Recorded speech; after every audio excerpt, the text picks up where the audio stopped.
Test 1 2, test 1 2. Gonna get a quick audio test in here. Make sure everything's sounding good, sounding great.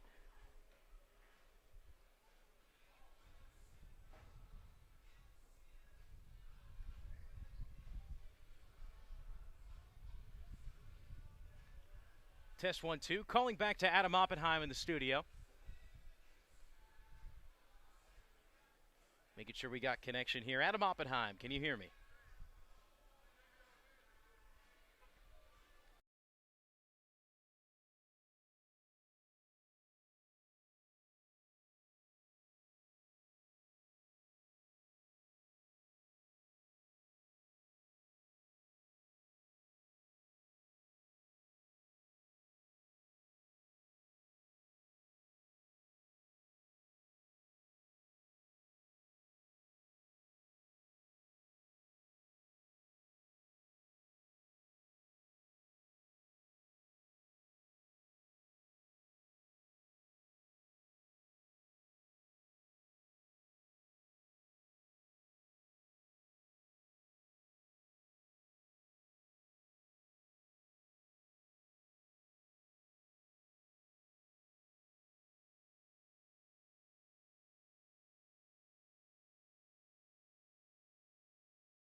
It is time, ladies and gentlemen, as we welcome you into McNair Field here at Forest City, North Carolina, as your High Point-Thomasville HiToms are set to square off against the Forest City Owls. David Katzenmeyer and AJ Myers here with you on this beautiful Saturday afternoon.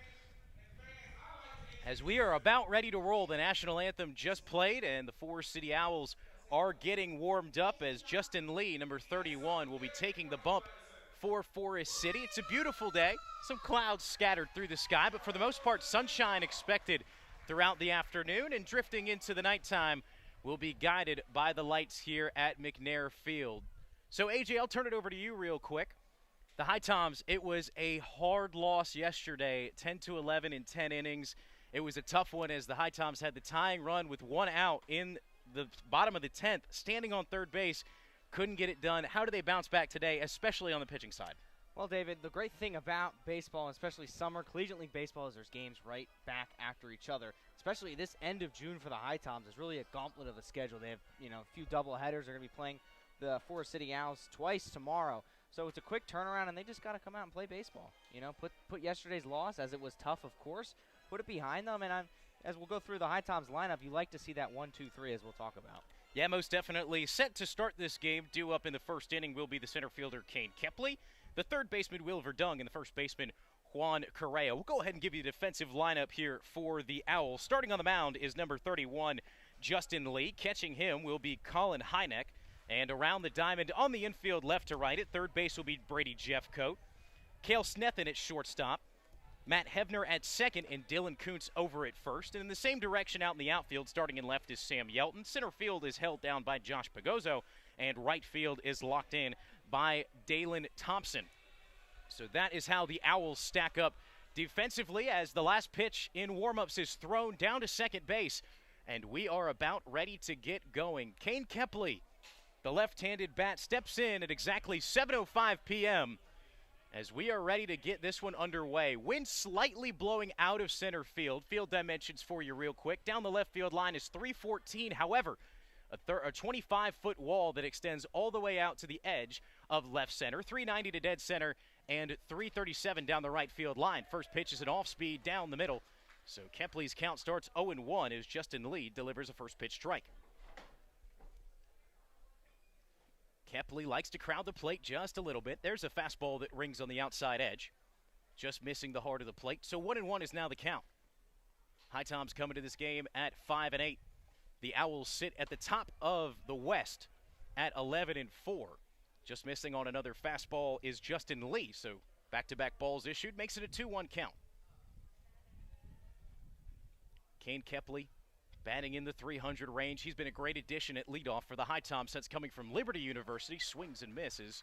Looks like he might have caught a piece into the glove of Colin Hynek.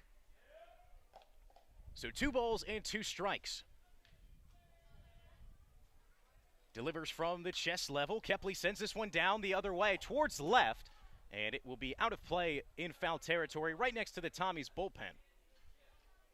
Speaking of the Tommies bullpen, we'll get some more information on Merritt Beaker, as he will be the starter for the HiToms. Recently committed to Ball State, so congratulations to Merritt Beaker. We'll talk a little bit more about him when we get to the bottom half of the frame. Kepley jumps on a breaking ball. It's going to be a single. 2 hops to the center fielder, Josh Pagozzo, and right back up the middle goes Kane Kepley. It's a leadoff hit, and now it will bring up Will Verdung, who's starting at third. Yeah, I think this, as I mentioned earlier, this 1-2-3 for the HiToms should really excite people with Kane Kepley, Will Verdung, and Juan Correa. I think maybe, obviously will probably change during the season, but that 1-2-3 looks pretty promising. Yeah, the offense has really not been a problem for the HiToms. It's just been consistent pitching and pitching in big moments. So that's really the key thing we'll look out for here today. The third baseman, Will Verdung, batting from the right side, takes a fastball low. So now working out of the stretch position is Justin Lee. Kepley about 3 paces off the bag down at first base. It's a quick pickoff move back to him, but Kepley able to sneak a hand in there before the tag is applied by Dylan Kuntz.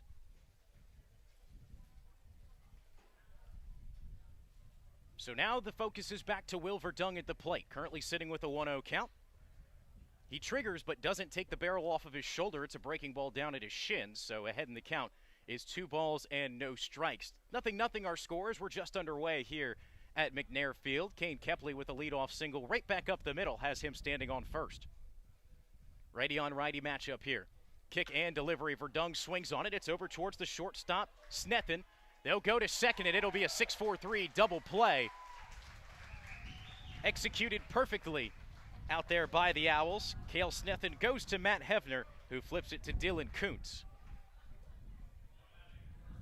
And so after a leadoff hit, a ground out into a double play goes Will Verdung, as it brings up the first baseman, Juan Correa.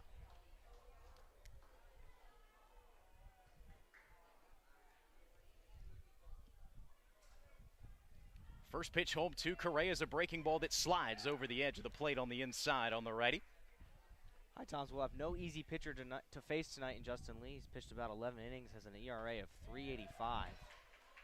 As he gets another swing and a miss there out of Juan Correa. So 0-2 is the count. 2 away here in the inning, nobody on. Correa notched his first home run of the year yesterday as he looks at a fastball up and out. 405 was the distance TrackMan provided with 105 miles an hour exit velo off that Tucci barrel. The 1-2 home. Swung on and cut foul down the first base line. It was about a foot foul as it just stayed in one direction. It was almost on a frozen rope as it was bouncing through the grass. And David, you said first base line, but you can hardly see it with this field. It's an interesting diamond. There's no dirt in that really infield area between third base and home plate and first base and home plate. Yeah, most definitely, AJ. It's a great analysis as we've got a dirt circle for home plate, and then it goes into grass before you kind of get out to the dirt surrounding the bases. The 1-2 is rung pretty close on the hands of Juan Correa. Has to get out of the way of it. And there's no real line between home plate and first base. No, not necessarily. There's not too much painted there. Here comes the 2-2. Correa cuts on it, pops straight up. Heineck, the catcher, ranging under it and makes the play. So the HiToms go down 1-2-3 after a base hit from Kane Kepley. It's a ground out into a double play by Will Verdung, and Juan Correa bounces out to the catcher. We'll see what the HiToms can do on the defensive side when we come back for the bottom of the first right here on HiTom Radio.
We welcome you back into McNair Field here in Forest City, North Carolina, as the HiToms defensively take the field as the Forest City Owls will look to strike in the bottom of the first. 0-0 our score here as the HiToms were led off by Kane Kepley with a single. Will Verdung grounded out into a double play, and Juan Correa popped out to the catcher. We'll give a quick look defensively for the HiToms. Merritt Beaker is the starting pitcher on the mound for the Tommies. Catching him will be Josh Karen.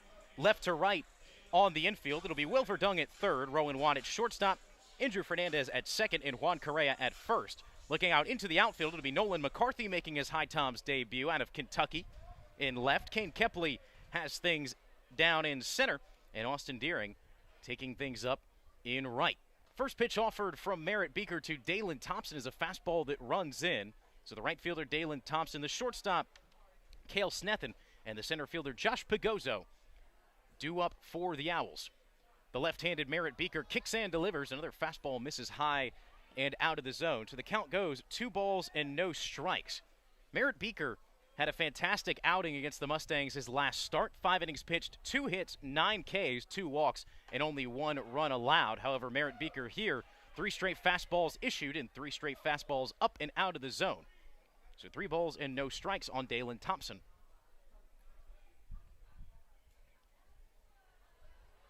Beaker kicks and delivers, and it's a 4-pitch walk. All fastballs called there.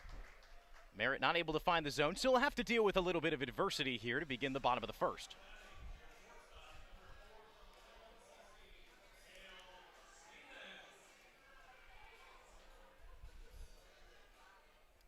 So Cale Snethen, the shortstop. We have not seen him yet this year, as he did not play against the HiToms just a few days ago at Finch Field. The first time we get to see him is out of the 2-hole here. Righty on lefty matchup as the lefty Merritt Beaker deals in and misses once again high and outside.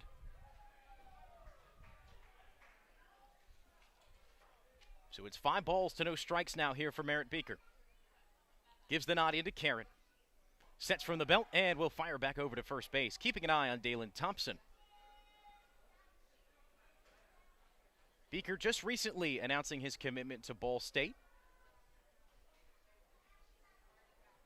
As that fantastic outing against Martinsville, another reason why he'll stay he'll stay in Division I, be going into the MAC. He issues in a strike there on the outside corner. So the count evens up, 1 ball and 1 strike. Beaker working out of the stretch, a long look at Thompson over at first. Now nods to Karen, kicks and delivers a long lead from Dalen Thompson. He'll retreat back to the bag as a fastball missed high and outside. As Karen would have had a great shot to hose him down at second if he decided to go.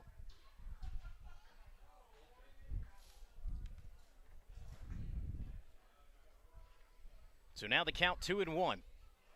Beaker another check back over to first, as I guarantee he didn't like how far ahead Thompson got out on that last pitch back to home. And Beaker kind of lost the ball there for a second, and Thompson was like, oh, do I run for this? But I think he took the safe option and stayed at first.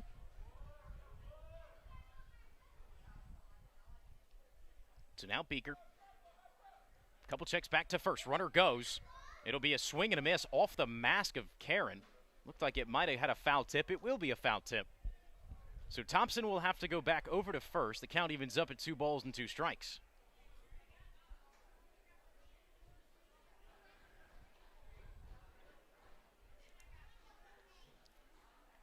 Snethen on the season, batting .267. On-base percentage of .353.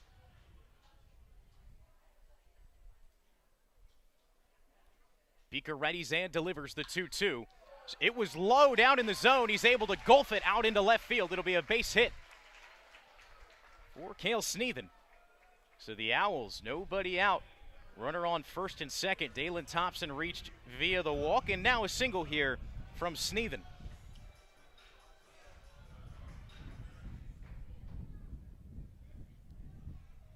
So the Owls coming into this game at 11-4. It's the best record in the west side of the CPL. They played 2 games yesterday, had to finish 1 against the Macon-Bacon, and then played a 7-inning game.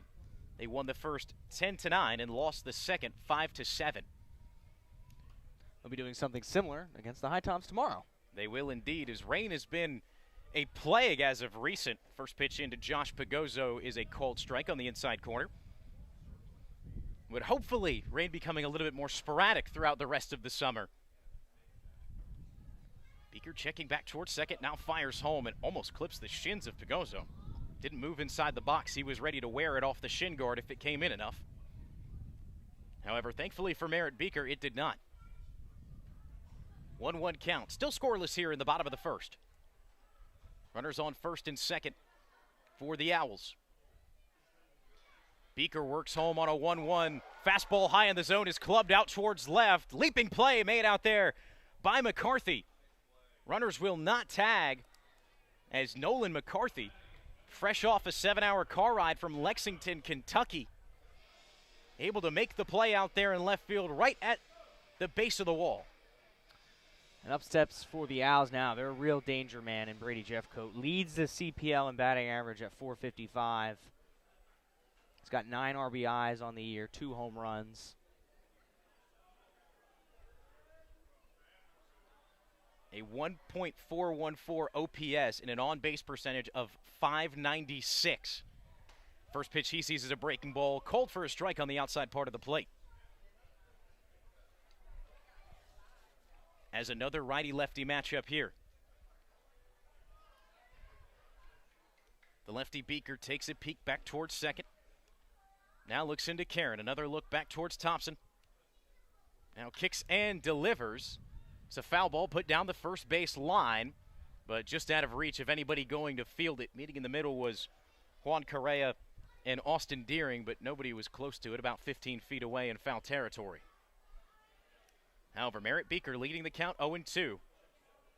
Now that he's started to mix his off-speed in there, he's had a little bit more success getting called strikes. We'll see what the sign is here from Karen on the 0-2. One away here in the bottom of the first. Runners on first and second. Beaker a very short look back to second. Now works home, and another foul ball sent out of play down the first base line. This one will get into the stands. Couple kids running after it. So the count remains at no balls and 2 strikes. But AJ, for it being rainy the last week, it's a pleasant sight no matter where we are to see some sunshine and few clouds. Here comes Beaker home with the 0-2. It's put out opposite field. Austin Deering taking a couple steps back on it. Tagging from second is Thompson, and no throw down to third. So runners on the corners with 2 away after Brady Jeffcoat is able to move up Dalen Thompson from second to third. Well, yeah, David, as you were mentioning, it's a beautiful 81 degrees right now in Forest City, and definitely a nice change of scenery to what we've had this week with the weather and the HiToms specifically, and having to reschedule and postpone games. So the Owls 90 feet within striking distance. Merritt Beaker will have to work through the first baseman Dylan Kuntz to try and record the third out. Dalen Thompson stands down on third base. Cale Sneathen on first. Lefty on lefty matchup. Beaker set at the belt. Kicks and delivers. Runner goes, and it was a hit and run. Just in front of it was Dylan Kuntz as he rockets one down the first baseline foul. So the wind's starting to pick up just a little bit more. We can feel it on our backs as we're watching the flags fly directly out in center away. So some helpful wind, probably running at about 5 to 7 miles an hour right now for the batters. The 0-1, and Merritt Beaker has Sneathen in a pickoff. They'll go to Rowan Watt, and Watt tags him on the base paths. And so that is how the inning will end. Merritt Beaker with some quick footwork as the lefty able to pick off Sneathen on the base paths, and that is how we will end the first.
welcome you back into McNair Field here in Forest City, North Carolina, as we are tied 0-0 entering the top of the second.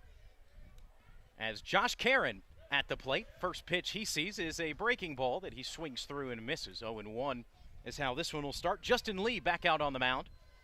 Righty on righty matchup. Josh Caron, Jack Spike, and Austin Deering are the batters due up for the Tommies here in the top of the second. Fastball misses the zone low. Pops out of the glove of Colin Hynek.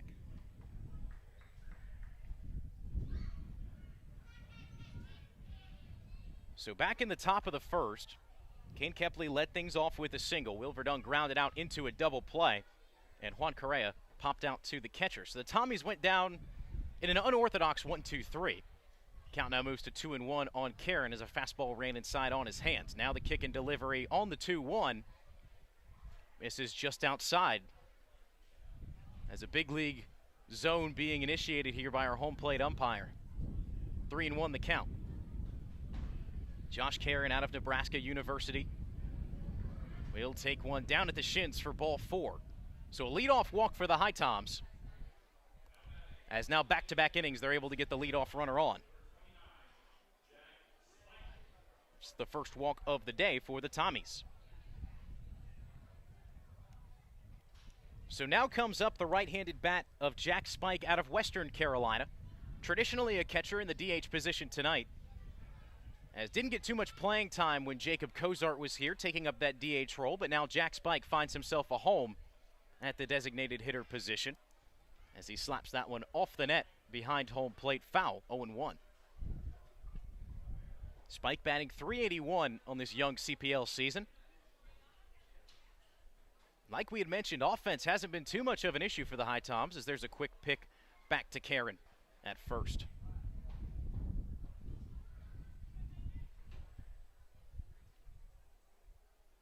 Caron only about a step and a half off the bag, takes another leap. Spike lines one right into the glove of the second baseman. They'll go to second for one, and another double play initiated by the Forest City Owls as it looked like Matt Hefner almost caught it off the fly, decides to stay locked in his position, a one-hop right into the base of his glove, flips over to Cale Sneathen at shortstop. So to go 4-6-3 on the double play. So eerily similar to the first inning, the HiToms able to get the lead runner on, but now 2 outs are away after a double play.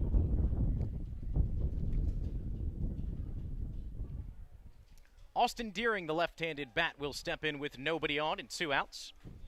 As Deering watches a breaking ball try and work its way back door, but is unable to find the plate. 1-0 the count. Deering swings on one opposite field out towards left center. This ball will be off the top of the wall. It's a monster out there. It's going to roll off. Deering going towards third. The throw from Pigozzo. Nowhere near in time. It's a stand-up triple for Austin Deering. Deering sure is hitting the ball well right now. He went 3 for 4 last night with 2 singles in his first home run in the form of a grand slam. And now Deering hits one off the top of that 25-foot wall, barely staying in play. The spin goes back behind Josh Pigozzo out towards center. So the awkward bounce leaves Deering 90 feet away as Nolan McCarthy, for his first HiToms at bat, steps in. A check swing he can't hold back as the count starts 0-1. Nolan McCarthy batted .290 this season at Kentucky. Big swing and a miss on a fastball down out of the zone.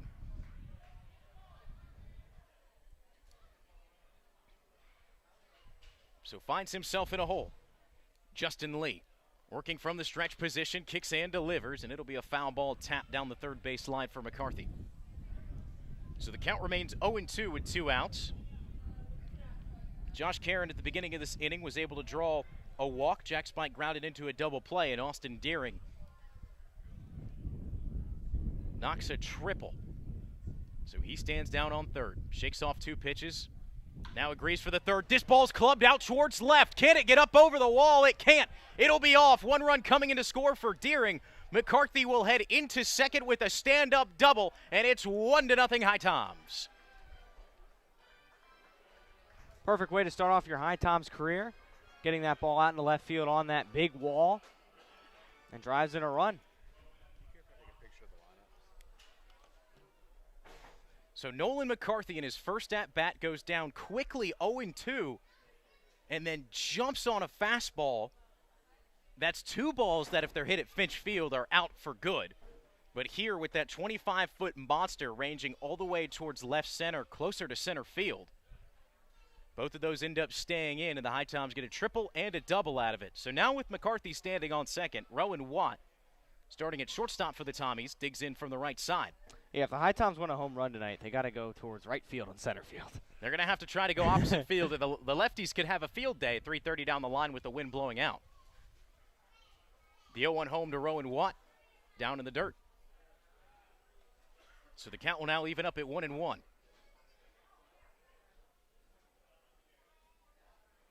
HiToms lead it 1-0. Back-to-back hits in this inning coming from the middle, the bottom part of the order in Austin Deering and Nolan McCarthy.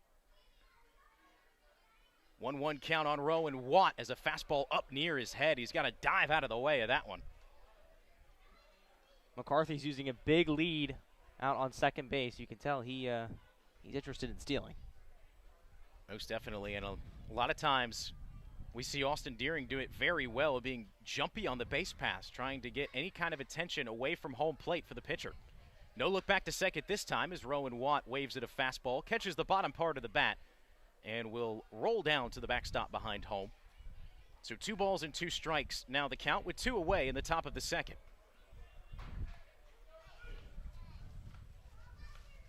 Andrew Fernandez standing on deck if he gets the opportunity. Justin Lee sets and delivers from the chest. Rowan Watt watches one fall out of the zone,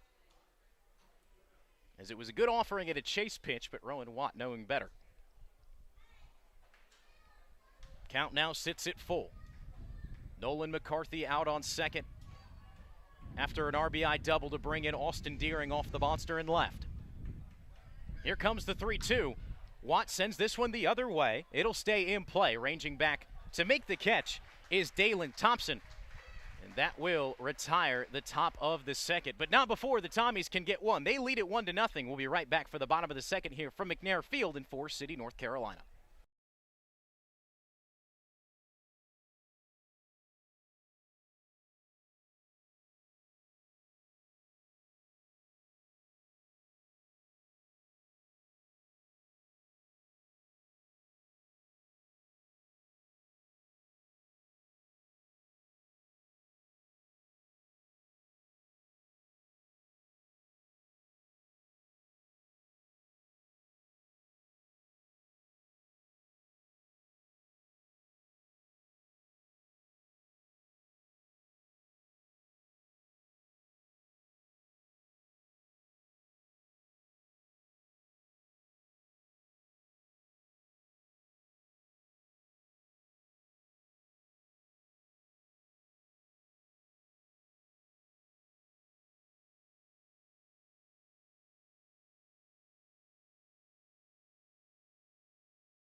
Merritt Beaker is back out on the mound for his second inning of work, as the HiToms lead this one 1-0 heading into the bottom of the second inning.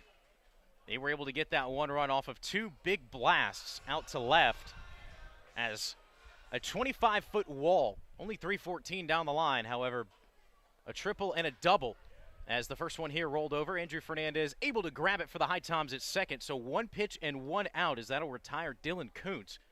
But back to what I was saying, 314 down the line, but a 25-foot wall. Austin Deering got a triple after he hit it off the top of it out towards left center. And Nolan McCarthy with a rocket off the top of the wall, dead down the left field line, was able to bring him in with a double. So that's how the HiToms lead at 1-0. Now with one away, stepping in will be Colin Hynek as he looks at the first pitch for a fastball out of the zone.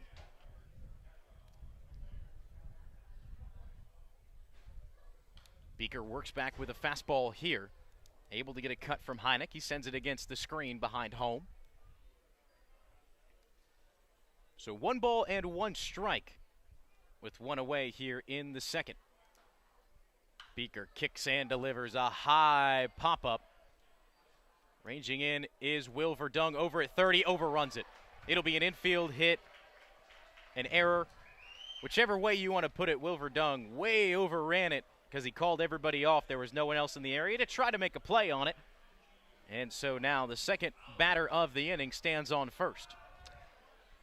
You're not too sure what was going on there for the HiToms. They all kind of converged right on the pitcher's mound. Perhaps the sun played a factor there, but that one gets away from him. So Colin Hynek now stands on first with one away as it brings up the designated hitter, Colin Fowler. Fowler sends this one out towards right. Austin Deering having to come in on it. Loses his hat, able to make the play. Fires back to first, looking for a double play, and he got it. Sleeping out on first base was Colin Hynek. He had way too big of a lead. Austin Deering guns him down from right.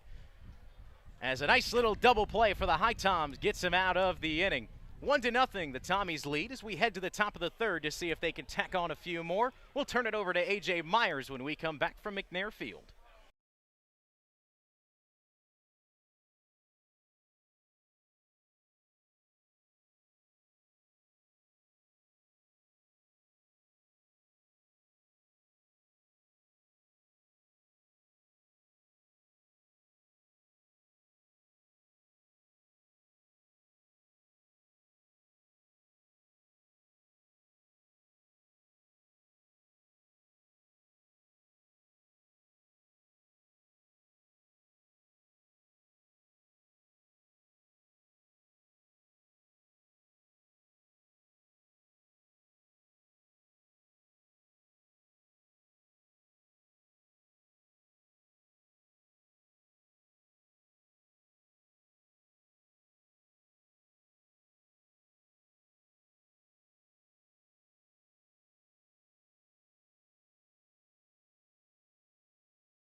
And we welcome everyone back to McNair Field.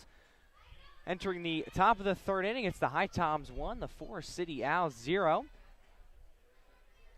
Andrew Fernandez will start things off for the Tommies. Is the bottom of the order.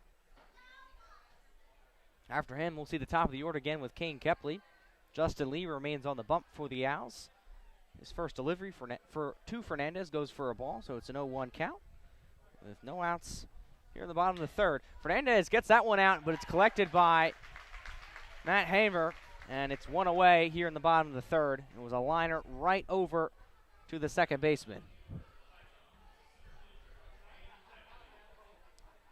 So back up to the plate is Kane Kepley. He got a base hit his last time up.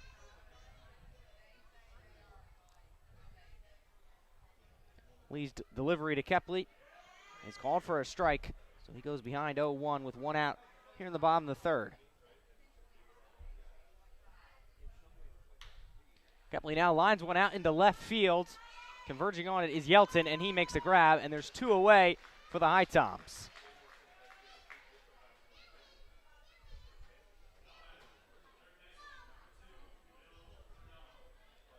So Will Verdung will make his second appearance tonight. He got caught in a 6-4-3 double play his last time up. Lee kicks and delivers to Verdung. Just on the outside corner for a ball.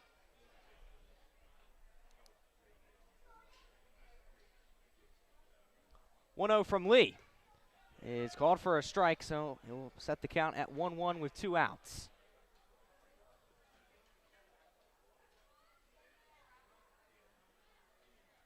Delivery from Lee is hit into fair territory by Verdung. It will bounce right in front of Thomason, and Will Verdung has himself a base hit with 2 outs.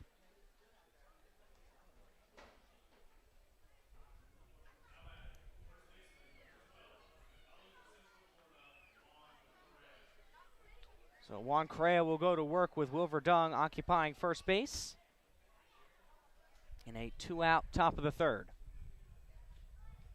Lee quickly peers over to first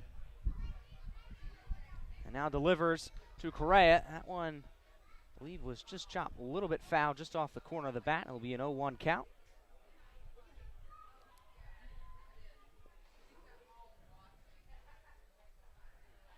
Correa on the year batting .294 as he looks at an 0-1, and it is in the dirt. Be a 1-1 count.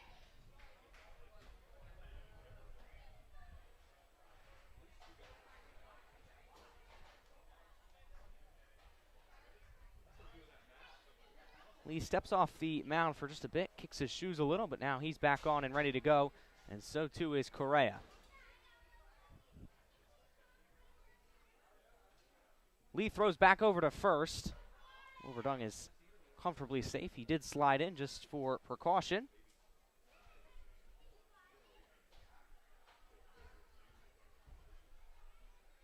One now on the way from Lee. It is just foul down the third base line.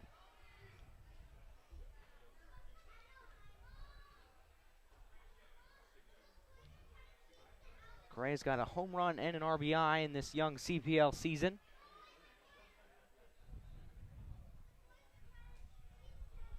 A look at a 1-2, and it's a swing and a miss, and that will end the top of the third inning. No runs, no hits, no errors. We'll head to the bottom of the third. It's the HiToms 1, Owls 0. You're listening to the HiToms Radio Network.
Welcome back to McNair Field here in Forest City, North Carolina. It's the Forest City Owls 0, HiToms 1. Sam Yelton will make his first appearance at the plate. Merritt Beaker remains on the bump as Yelton blast one foul towards left field.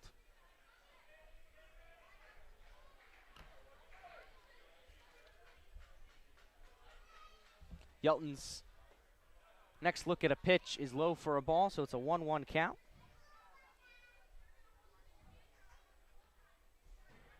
Yelton on the year batting .241. He's got 6 RBIs. He goes ahead 2-1 in the count right now.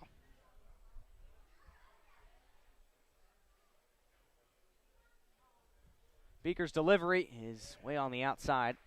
Gets away from Josh Karen, but puts the count at 3-1. Merritt Beeker out of Eastern Carolina, as Yelton fouls that one back towards the press box.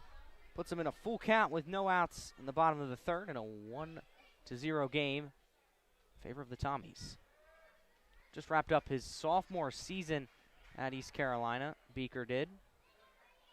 That sophomore year had an ERA of 3.6 as Yelton puts that one into fair territory. What a grab by Rowan Watt. He reaches all the way out. You don't see him too much at shortstop, but he's there tonight, and he impressed. He had to show all that wingspan there, and he was able to collect that ball to get the first out in this bottom of the third inning.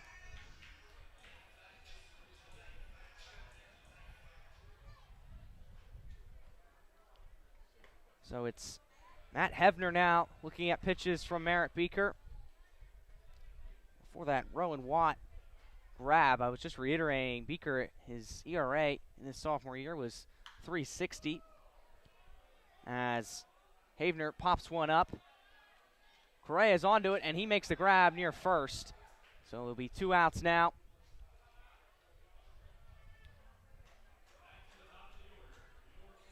So it brings up that top of the order with Dalen Thompson. Thompson was walked his first time up.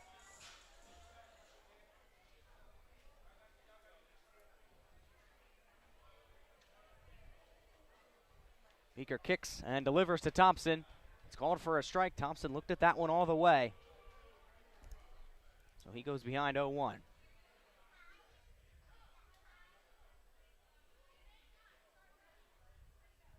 Pitch on the way from Beeker.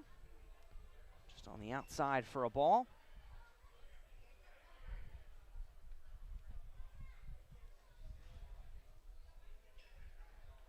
Beeker kicks, delivers the 1-1. Hit on by Thompson, collected by Rowan Watt. He throws over to first, and it is not in time.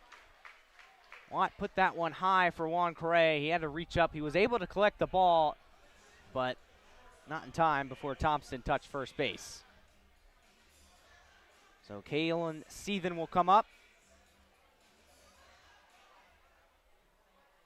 Seethan got a base hit in the first inning, and he'll go to work with Dalen Thompson on first base with 2 outs in a 1-0 HiToms lead.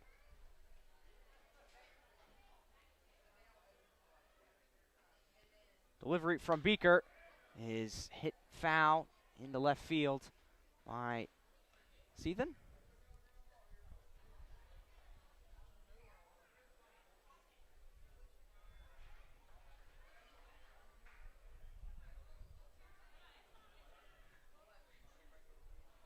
Beeker gets the sign from Josh Karen. Looks over to first, nods, and delivers the 0-1. It's hit on, out into center field. Running onto it is McCarty. He reaches out. He's not able to make the catch. Thompson is at third, and he will be stopped as Seethan is going to try for second, and he will get there, and it's thrown away, and Thompson is going to be able to score. Nolan McCarthy didn't have the best throw over to first base, and it allowed Thompson to use his speed to score. And Cale Seethan is able to get all the way over to third. So, as of right now, it looks they're crediting you with 2 errors for the HiToms there.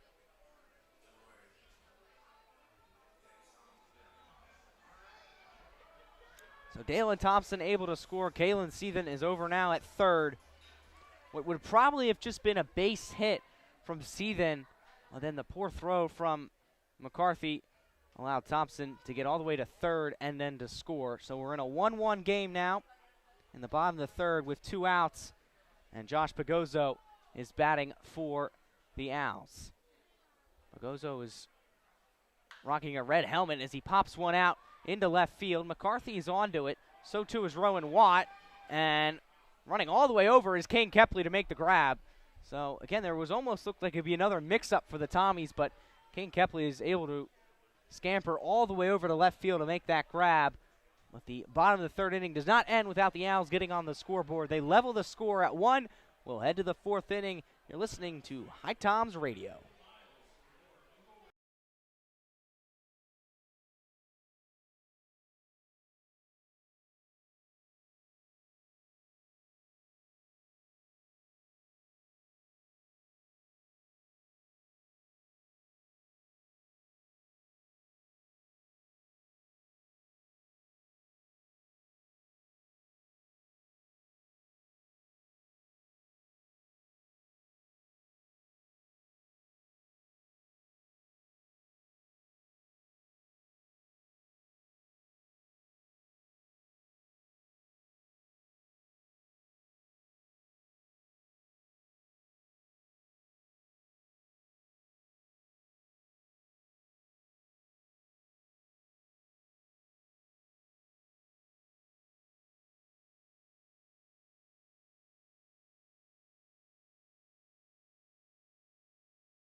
We welcome you back to McCare Field. It is Josh Karen going to work on Justin Lee now in the top of the fourth inning in a 1-1 game.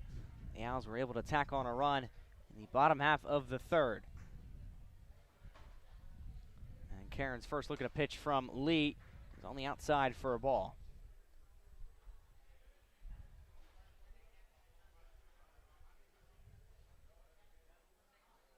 Next delivery from Karen is chest level on the outside, so it's a 2-0 count for Josh Karen on the year.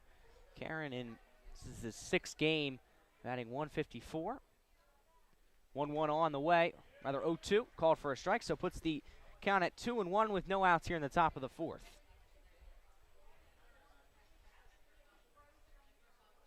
Lee kicks and delivers. That one's just low. So Josh Karen is ahead 3-1.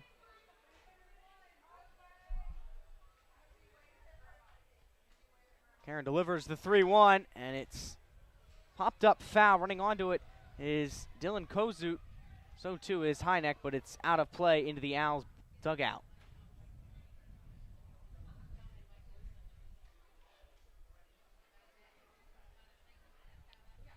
So Karen will work now with a full count. Jack Spike in the on-deck circle for the Tommies. Payoff pitch from Lee is hit fair by Karen. It's collected by the shortstop. He throws over to first, and Josh Karen is retired over at first base.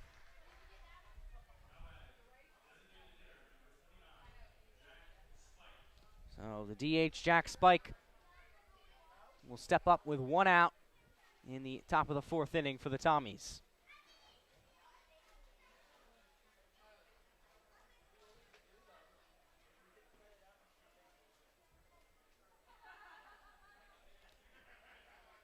Spike, first delivery from Lee is low for a ball.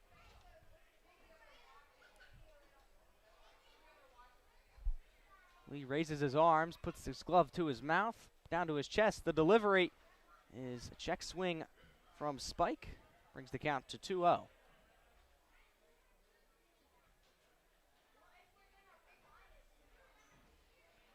On the way. Spike loops one out into center field. Pagozzo's onto it, but it's Thompson who's got the lead on it, and he makes the grab for the second out.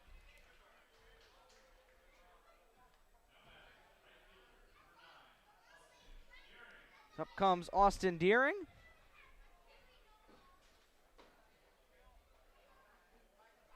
Deering, who hit that big grand slam last night.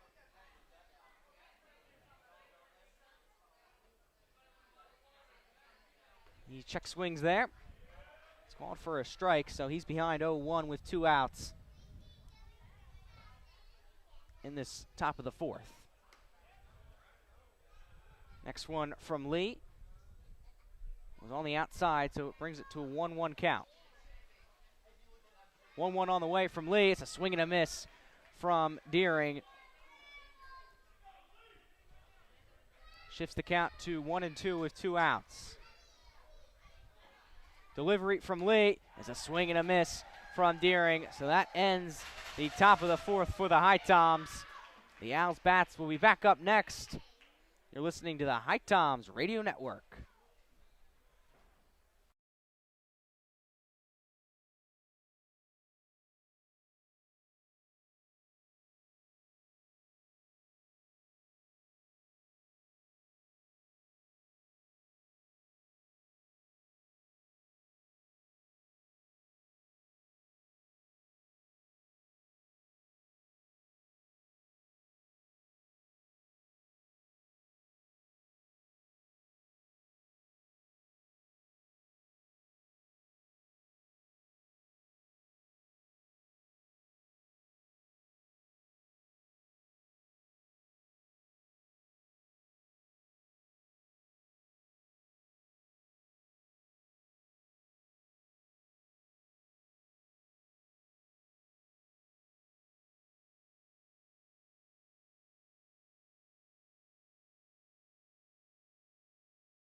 Welcome back to McNair Field. The Owls will go to work here in the bottom of the 4th. It'll be the cleanup hitter, Brady Jeffcoat. He flew out to right field back in the 1st. Merritt Beeker still dealing for the HiToms, and his first delivery to Jeffcoat is called for a strike.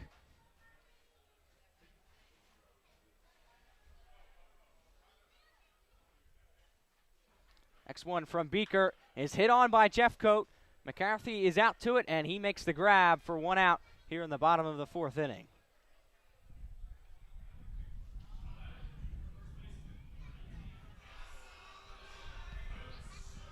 So up comes Dylan Coots for the Owls.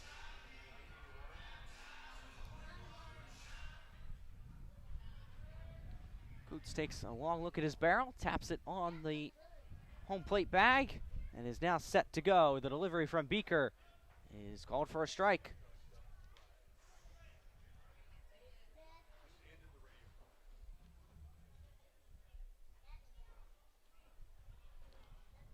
Coots' next look at a pitch is just chopped foul down the right field line, so it's an 0-2 count for Dylan Coots.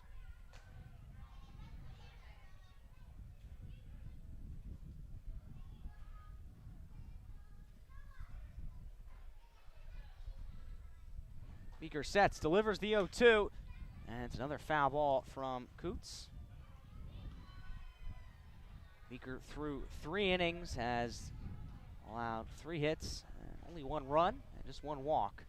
So a strong outing thus far from him. 0-2 delivery is a swing and a miss from Coots, and he is retired. That one was really nowhere near the strike zone. So there is 2 outs for the Owls. Brings up Colin Hynek.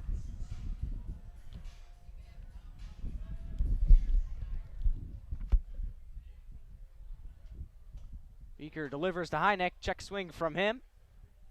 It was just high for a ball. Puts the count at 1-0 with 2 outs in a 1-1 game here at McNair Field. Beaker kicks and delivers. That one's on the outside. So Hynek is ahead 0-2, or 2-0 rather. That 2-0 is fired in from Beaker. Check swing and just high, so it's a 3-0 count with 2 outs here in the bottom of the 4th inning.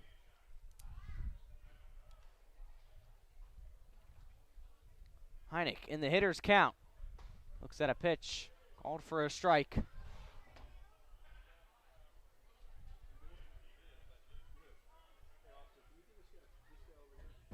Beaker sets, delivers. That one on the outside, so with 2 outs, he gets a walk, and there's 1 aboard for the Owls.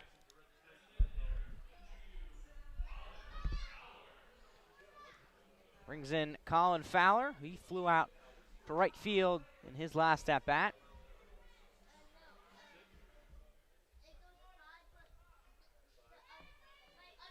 So Beaker is working in 2 outs. He's got Hynek over at first. And he'll be dealing pitches to Fowler. He swings and misses on his first offering from Beaker.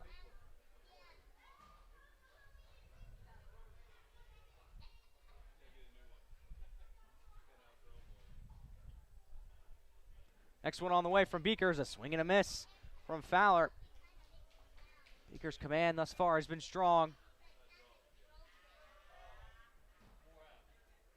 Owls have had to work for all 4 of the hits they've gotten tonight. Beaker kicks, delivers the 0-2. That one's hit just foul. And right over to the Owls third base coach, who made a nice underhand grab.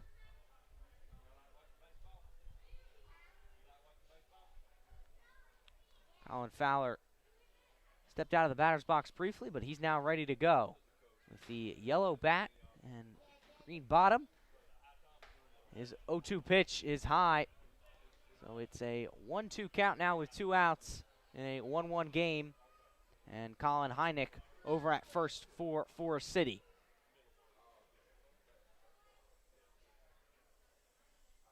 Beaker kicks, delivers the 1-2. It's in the dirt. Josh Karen had to be alert there, was able to collect it. So it puts Colin Fowler in a 2-2 count.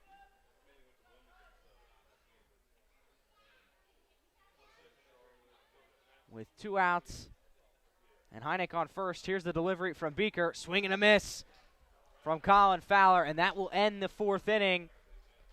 It ends with no runs, 1 hit, no errors. We'll head to the 5th. You're listening to HiToms Baseball on the HiToms Radio Network.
We welcome you back to McNair Field. Entering the top of the 5th inning, it's the Forest City Owls 1, HPT HiToms 1 as well, as HiToms head coach Sean Stevens just going over a few lineup card things with our home plate umpire. Everything seems to be squared away.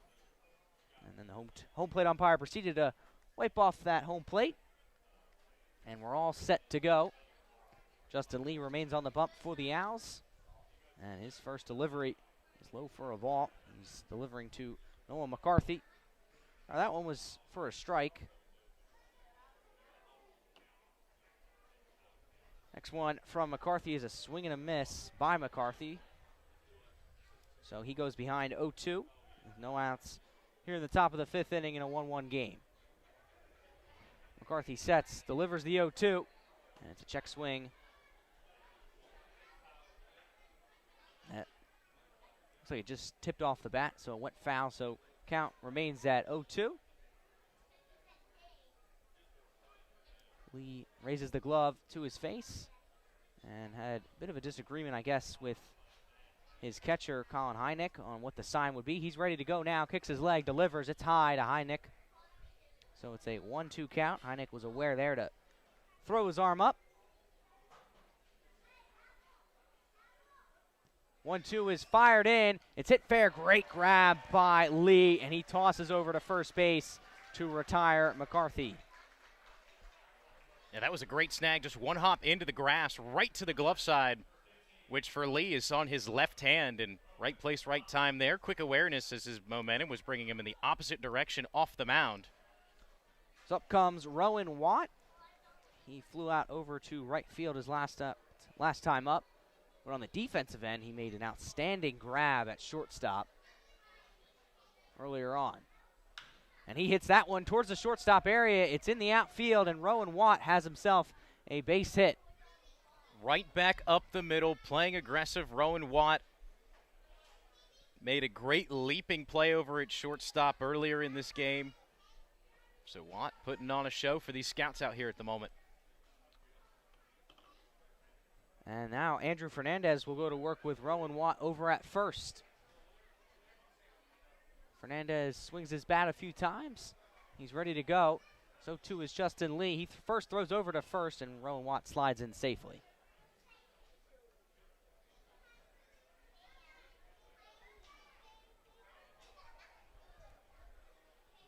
He kicks up his leg, delivers, and Fernandez bloops one out over into right field. Looking up onto it is Thompson. It drops. Rowan Watt is at third. He's being waved home by head coach Sean Stevens, and Rowan Watt will comfortably score. It's an RBI double for Andrew Fernandez, and the HiToms regain the lead. And that ball just kept carrying and ends up one-hopping off the wall. I mean, that just had so much flight behind it. Dalen Thompson, nothing he could really do except wait for it to come down off the wall with how hard that ball was hit from Fernandez. So with one out, Andrew Fernandez on second. It's the top of the order for the Tommies, starting with Kane Kepley. Kepley got a base hit back in the first inning. And the first bit of real adversity that Justin Lee is facing in this game. Lee delivers to Kepley. It's called for a strike right down the middle. Fernandez taking a moderate lead at second. Lee takes a look at him, delivers the 0-1. It's hit on. Fernandez is running over to third. It's in the outfield. Fernandez is being waved home, and he will comfortably score. It's a 3-1 game now. Very similar to Rowan Watt's base hit. Nobody standing up the middle. That one just sneaks by second. And honestly, it wasn't hit the hardest either, so it kind of dies in no man's land and easily able to score the runner from second. So it's an RBI single for Kane Kepley. He's at first, and now you do wonder, maybe the Owls will put someone in that middle infield area. It's now, I believe, 3 hits on the day that we've seen in that exact same spot. So quick mound meeting between Hynek and Lee as they just try and check up on a few things. That's now the 7th hit on the day for the HiToms. So the strong bats that we saw last night against the Zookeepers at Finch Field carrying right over against Forest City. Wilver Dung's now up. He reached first base his last time up. Yeah, don't let Wilver Dung catch a barrel. Lee kicks, delivers to Verdung, and it's a swing and a miss by Will Verdung. Yeah, that one fooled him. He had already pulled the trigger before that ball he realized looked to be a breaking ball that just sunk really heavily right at the end, and nothing he could do but let the momentum take him around. Lee's next delivery to Verdung is a similar result, a swing and a miss by Will Verdung. So good command and return from Justin Lee after giving up 2 runs. Lee throws back to first. Kane Kepley is comfortably safe, sliding in.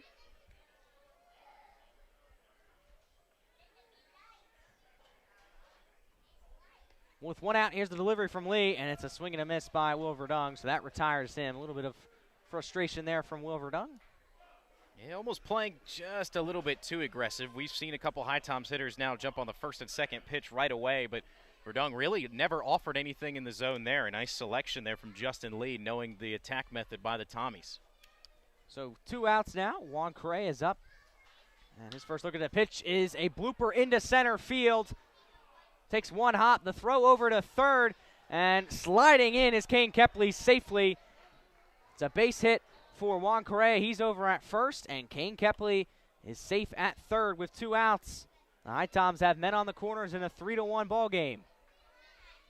Yeah, that was almost kind of a jam shot right up the middle. Correa, when he turned on that ball, it was a fastball that was kind of in on his hands, hits it off the handle part, but able to muscle out a base hit there as it falls into center. Now we're going to have a mound meeting, full squad, the whole infield meeting up with Justin Lee.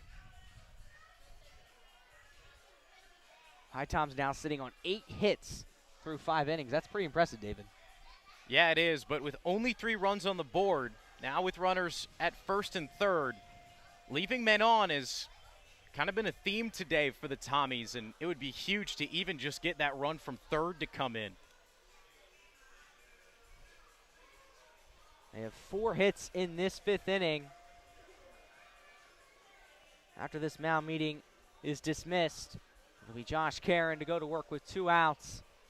And Kane Kepley over at third and Juan Correa at first.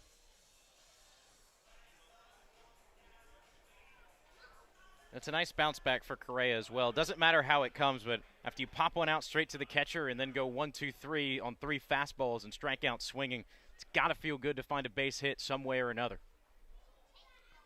So Lee's ready to go after the mound visit. His first delivery after that visit to Karen is low for a ball, or rather it's called for a strike.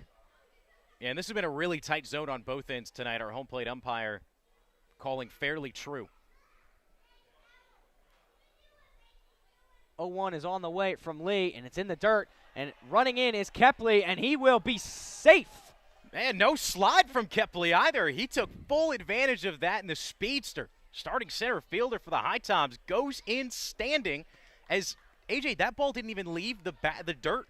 Not at all. I mean, it got away from Colin Hynek, and that's maybe an 8-foot radius in the dirt there from home plate to the edge of the grass. I didn't know Kane Kepley was that fast. We knew he was fast, but my goodness, Kane Kepley put on a show.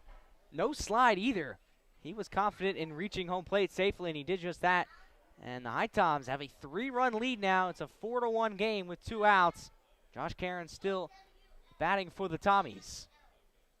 And in the midst of all that, as the delivery from Lee is painted on the outside, Juan Correa was able to get over to second.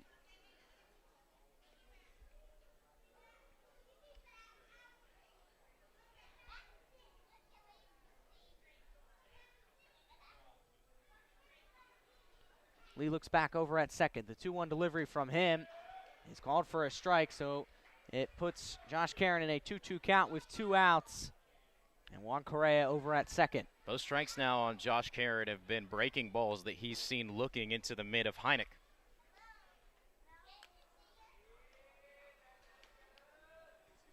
Lee kicks, delivers the 2-2. It gets away from Hynek, but he does a better job this time of collecting it.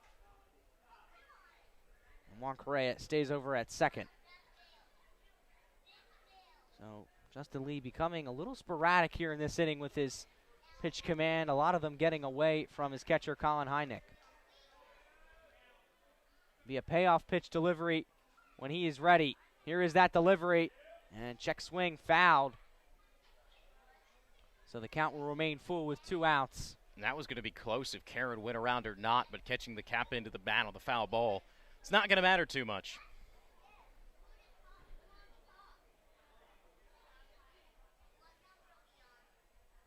Karen is ready, so too is Lee.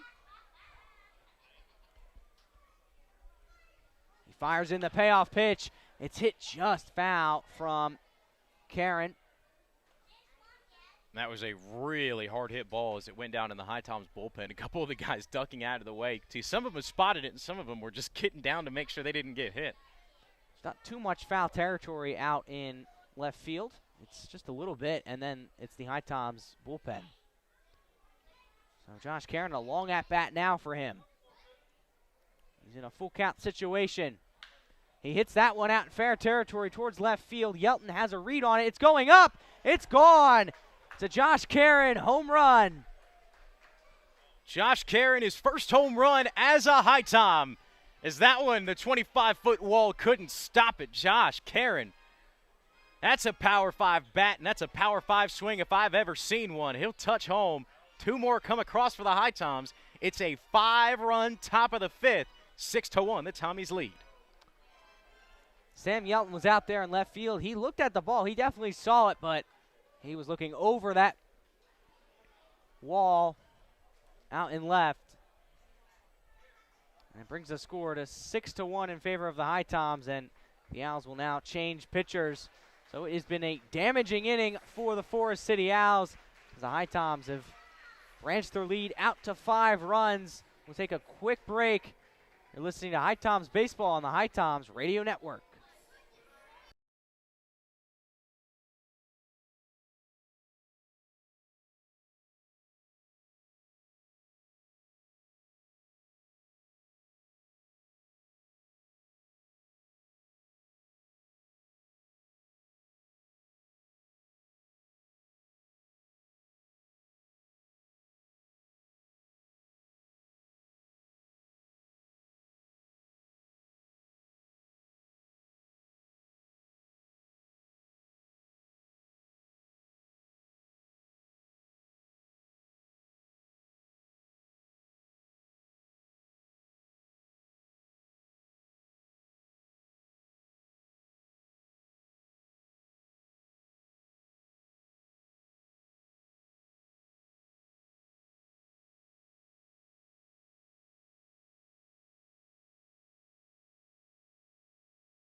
Welcome back to McNair Field. HiToms up 6-1.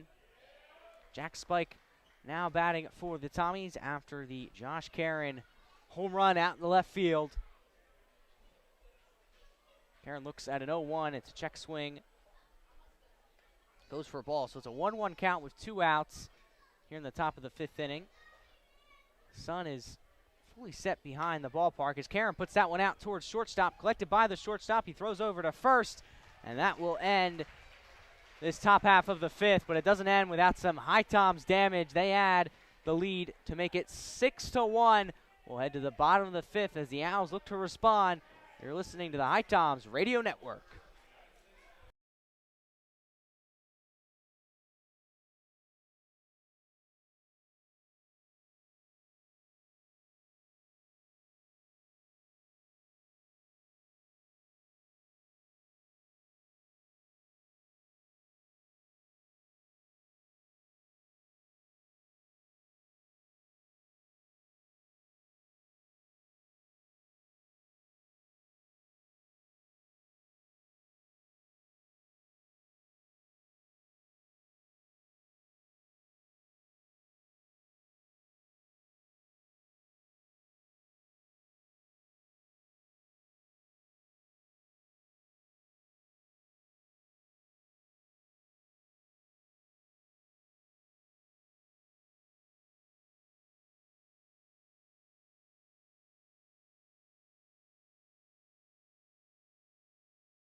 And we welcome you back to Forest City, North Carolina. The HiToms putting a surprise for the Owls, the first place Owls in the West Division. They have a 6-1 lead in the bottom of the fifth.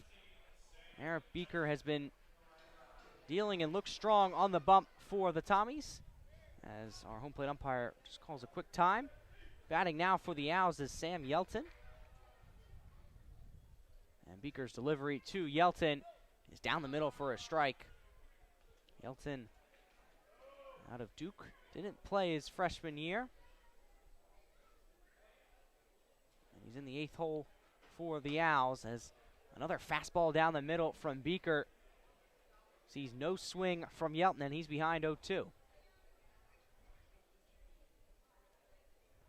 Beeker sets, delivers. That one just on the outside, so it puts the count at 1-2 with no outs here in the bottom of the 5th inning. Young kicks up his leg. That one was in the dirt from Beeker.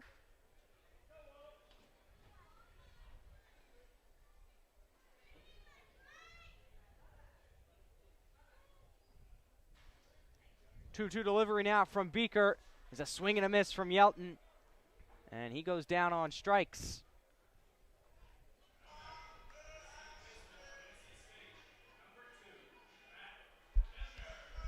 So up comes Matt Hevner, who's rocking a white helmet, which differs from most of the rest of the Owls squad who have green helmets. Yeah, Hevner out of NC State University rocking the team helmet. Delivery from Beeker. Hevner shows bunt. Beeker collects it, throws over to first. Didn't have a good grip on it. He kind of turned to throw, and it was almost resting on his wrist rather than his palm, and instead of trying to force something over there and possibly miss throwing it over to Correa, he eats it. It was almost a check throw from Beeker. So it puts Hevner over at first with 1 out, and it's the top of the order now for the Owls, starting with Dylan Thompson.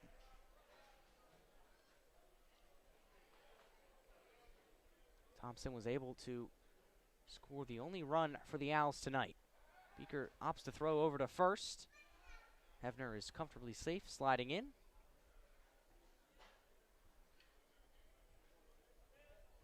Beeker adjusts his cap briefly, is ready to go now on the mound for the Tommies. He kicks his leg, delivers to Thompson, and Thompson puts that one in foul territory, out of play.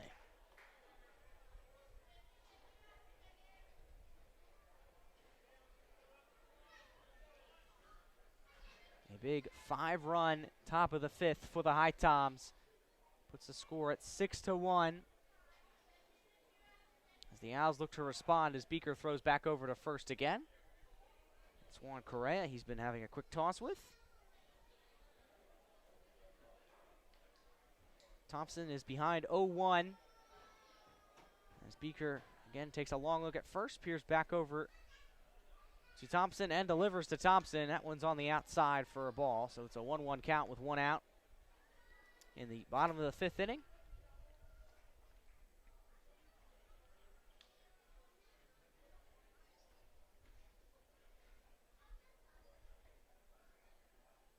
Beeker kicks up his leg, delivers the pitch. That one's down the middle. Fastball again working for Merritt Beeker.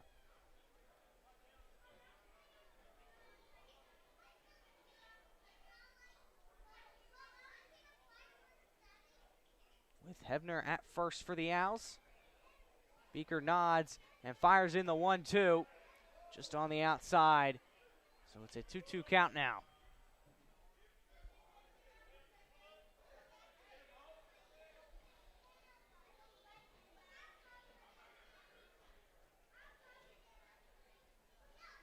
Beeker sets, delivers, fires in the 2-2, and it's fouled backwards in the concourse area. And Thompson stays alive.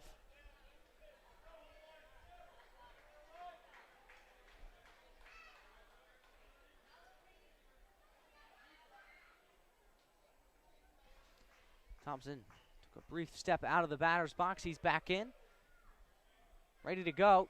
He receives the pitch from Beeker. It's a similar pitch, this time though called for a strike. So that retires Dalen Thompson.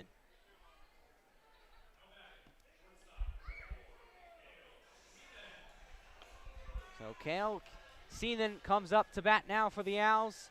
with 2 outs.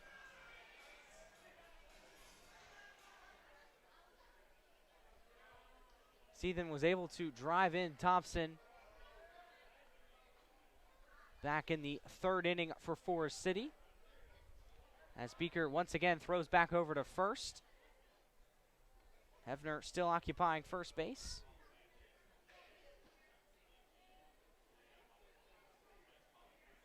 Beeker leans forward, plants down his foot, and is ready to go, as a quick throw over by Karen to first is not in time, and Hefner has seen a lot of action over in that first base bag, but he's been safe each time.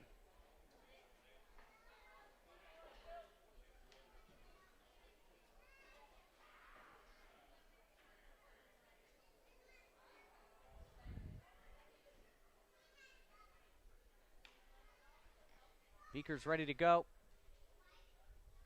He kicks his leg and delivers the pitch. It's high. So puts the count at 1-1. With 2 outs here in the bottom of the 5th inning. HiToms have a 6-1 lead. Ever dangerous Brady Jeffcoat is waiting for the Owls. Next delivery from Beeker is on the outside for a ball.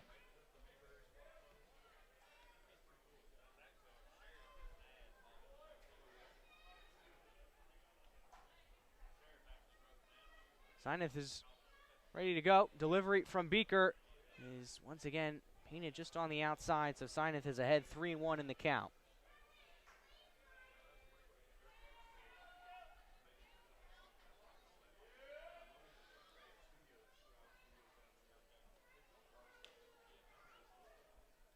Beeker tosses in the 3-1. It was chest level for a ball. So there's 2 on now for the Owls with 2 outs, and up comes Josh Pagozzo.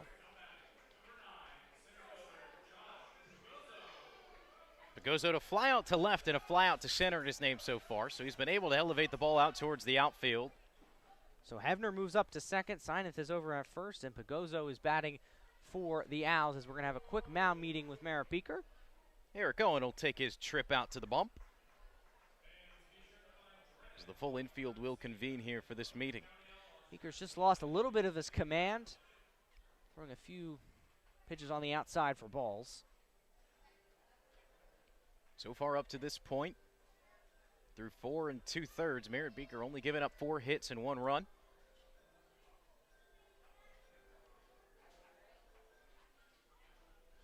As the HiToms hoping that he can finish this inning and maybe then some, depending on the pitch count. So the mound visit is over, as Josh Karen takes the slow walk back over to his catching spot. And Josh Pagozzo will go to work on Merritt Beeker.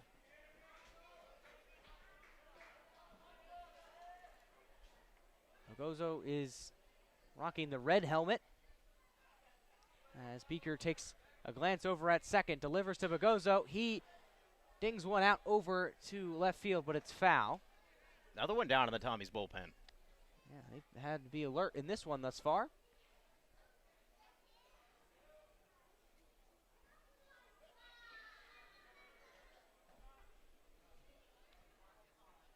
HiToms working with 2 outs. 2 men on for the Owls. Beeker's 0-1 delivery is high for a ball, so it's a 1-1 count now. And that one doesn't miss by much, but that's been a very consistent call today. A lot of umpires you'll see will call that a strike kind of at chest level, but our home plate umpire very consistent in keeping a tight zone tonight.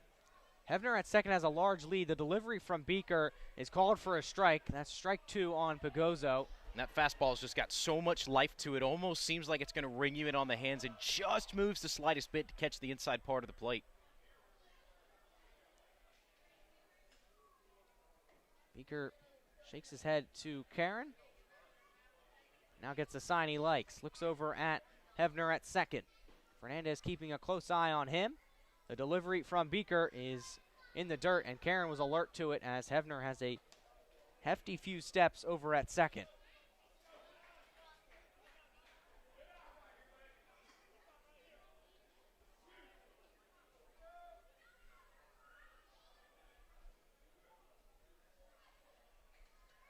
See a 2-2 delivery from Beeker. He kicks up his leg, and Hebner was running over to second. No throw from Beeker. Andrew Fernandez gave 2 slaps of the glove there, really heavily kind of indicating, hey, let's go ahead and try and get this guy back reining in on the bag. That's exactly what they did. Pagozzo on the year batting at .267. He's got 2 extra base hits and 4 RBIs. Look to bring in a few for the Owls right now as Beeker fires one low into the dirt. It's a full count now for Josh Pagozzo.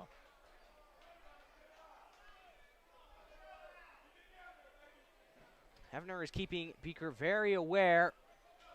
He did that when he was at first, and he's doing it now when he's over at second. Sineth is at first.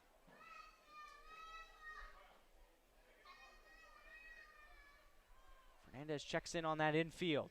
The payoff pitch from Beeker is hit on from Pagozzo. Hebner's around third. It's collected by McCarthy, and the Owls will scratch into that lead. It's now a 6-2 game as Pagozzo gets an RBI single.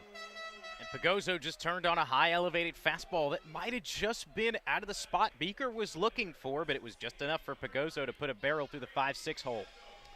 And really, it's not the guy the HiToms want to see with 2 outs in Brady Jeffcoat. He's been the best hitter in the CPL this season.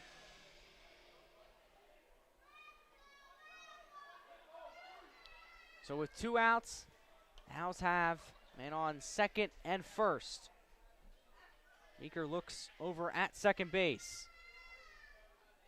And running is Sineth, and it's a hit from Breathcoat. It hit Beeker, and now it's a little caught up here. The throw to first is in time. Rather, it's not in time, and the Owls will score. Sineth got over there. Head coach Sean Stevens a little perplexed. He thought Sineth was out at home plate.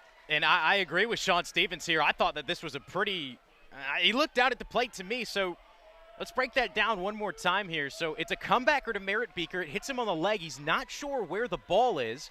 Kind of starts looking around. The runner from third decides to take advantage of the confusion, goes home. Beeker finds the ball on the edge of the mound, fires to Karen, and Karen just can't put the tag in time on a sliding effort. Yeah, the hit, when the ball hit Beeker, it was kind of a mix-up for everyone. Sineth was confused on whether he should go back to third or home. He opted to go home, and then Beeker it was awfully close. Josh Karen was there. But either way, it's a 6-3 game with 2 outs now. And Dylan Kunitz is up to bat for the Owls as Beeker's first delivery is called for a strike. Coots is ground out to second and struck out in his first 2 plate appearances. Coots is now behind 0-1. Owls have men on first and second.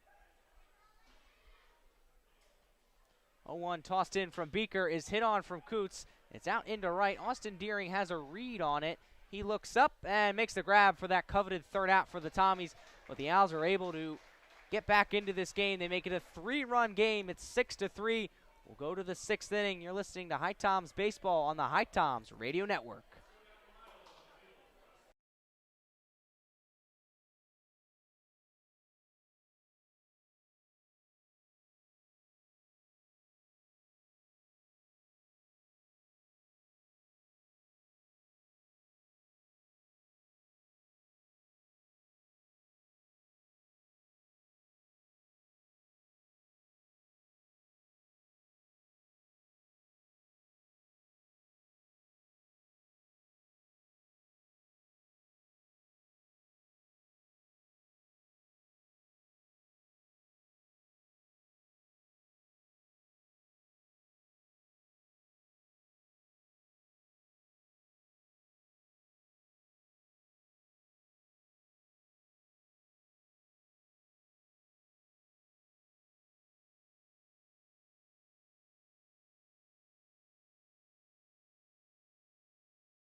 Welcome back to McNair Field here in Forest City, North Carolina.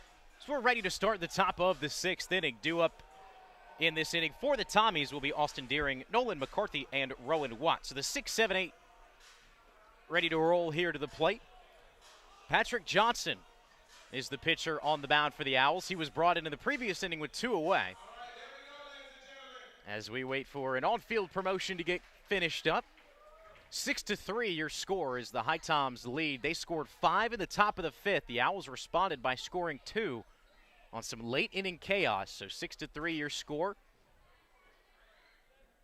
As a righty on lefty matchup here. Johnson deals into the lefty Austin Deering, and it misses just outside. So the count will start 1 ball and no strikes. Patrick Johnson's making his 5th appearance tonight in the CPL. That one bounces down in the dirt. It's a nice pick from Colin Heineck behind the dish. ERA of 5.17, allowed 16 hits, has 13 strikeouts on the year. In comes the 2-0. It's an off-speed high out of the zone.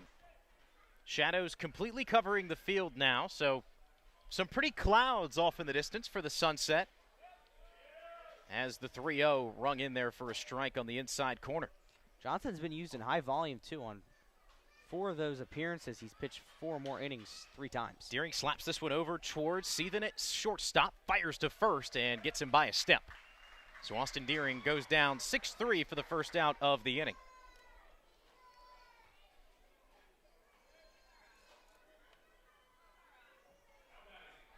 So it'll bring up the left fielder, Nolan McCarthy.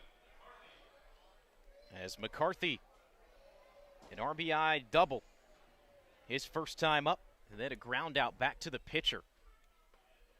Breaking ball slides by, and it falls just outside of the zone.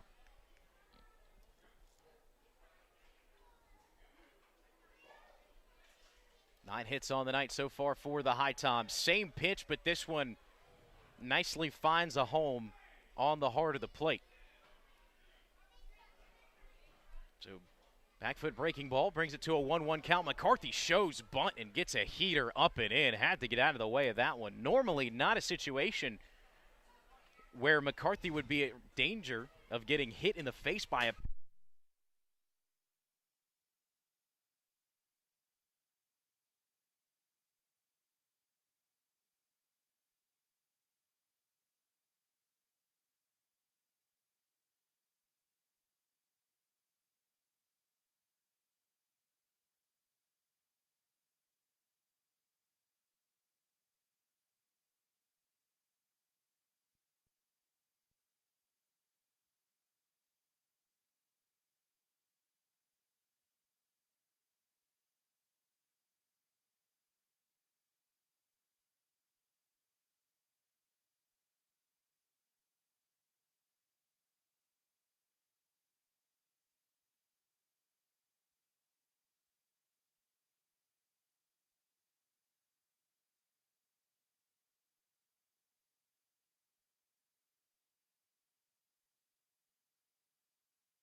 Are we back? I hear life. All right, welcome back. Some technical difficulties there as we have a power extension. We're currently sitting outside under the covered area. We have a power cord that's heading into the press box.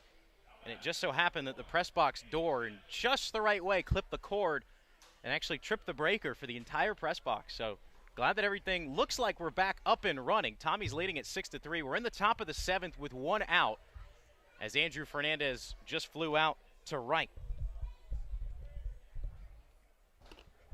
So we're thankful we're able to get back to you. As a bunt laid down here from Kane Kepley. Charging on it is the third baseman, Brady Jeffcoat. The throw, not in time. Kane Kepley, an infield single. Kane Kepley now 3 for 4 on the day. 3 singles. The only blemish, a deep fly out to left field as he rocketed that ball. So Kane Kepley having a lot of success here against the Forest City Owls. It's now the 10th hit on the day for the HiToms. Quick pick back from Patrick Johnson. Over to first base, not in time. Will Verdung stepping in at the dish.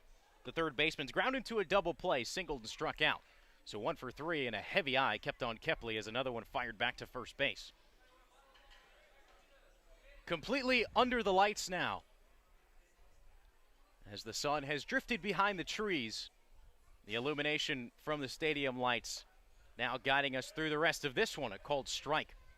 Fastball runs on the inside part of the plate on Will Verdung. Another pick back towards Kepley. That one was a lot closer. Dylan Kuntz almost getting the tag down in time. Everybody shaded pretty symmetrically on the defensive end for the Owls. Righty on righty matchup here. The 0-1 delivery home is down in the dirt. Heineck racing into the infield grass, making sure Kane Kepley isn't going anywhere as he took an extra step. He'll retreat back to the bag.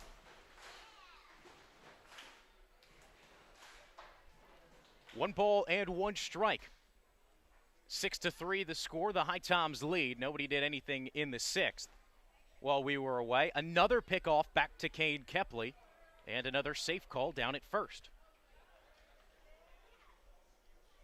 Kepley only with about a 2.5 step lead. Another throwdown. Kane Kepley's speed on the base paths being acknowledged and admired. Now comes the 1-1. Verdung swings on it. Sends it foul out of play over the net behind home into the parking lot. So now the count 1-2. 1 away in the inning. It was an Andrew Fernandez flyout. Kane Kepley standing over on first after an infield single via a bunt. Long look back to first for Johnson. Now centers his attention home. The 1-2. An off-speed swung on. Verdung able to catch a piece of it. So he'll stay alive after a foul ball. On deck for the HiToms is the first baseman, Juan Correa. He's 1 for 3 tonight.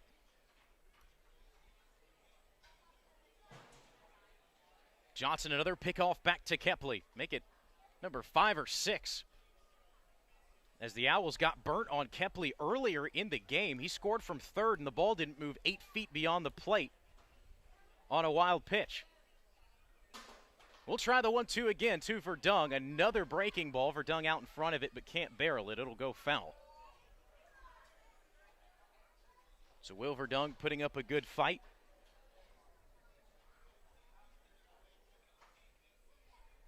As our temperature here dropped down to 76 degrees. We'll be roaming in the low 70s by the time this one ends in Forest City, North Carolina. Johnson kicks in, delivers the 1-2. Verdung goes up in the zone to find that one. However, he'll foul it out of play down the first base line. It'll be a free souvenir, and for the 5th time now, we'll try the 1-2 again. Will Verdung refusing to go down. It's been a good battle. Kane Kepley after a leadoff single. or rather a one-out single. Now another pick back to Kepley. Almost caught him flat-footed there, but Kepley able to dive back in time. Really doesn't have too much of a lead down on first. However, Kepley takes off. He's off to the races. 1-2 for Verdung is a fastball inside. Has to jut out of the way of it. 2 balls and 2 strikes on Will Verdung. Kepley even less of a lead over on first. Wind has gone pretty much quiet now. The 2-2 breaking pitch just misses on the outside. Looked like it could have caught an edge of the plate, however, with this tight zone tonight. Not to the avail of the umpire. This is a great battle from Will Verdung, working up the pitch count. Patrick Johnson now finds himself in a 3-2 count. He kicks and delivers to Will Verdung. This one's put in play opposite field, kind of out in no man's land over first base. Ranging out to make it will be the second baseman in Matt Hevner. So Hevner runs a long way to collect that one, as it didn't seem like Dylan Kuntz or Dalen Thompson were going to be able to get to that. So after a long fight, Patrick Johnson and the Owls win the battle against Will Verdung. So with 2 away, it brings up Juan Correa, who's 1 for 3 today. His lone hit came in the form of a single right back up the middle, swing and a miss on a fastball offering from Johnson. As that ball had a little bit of run away from Juan Correa. Righty on righty matchup. Another pick back towards Kane Kepley, who stands over on first base, and another safe call from our umpire.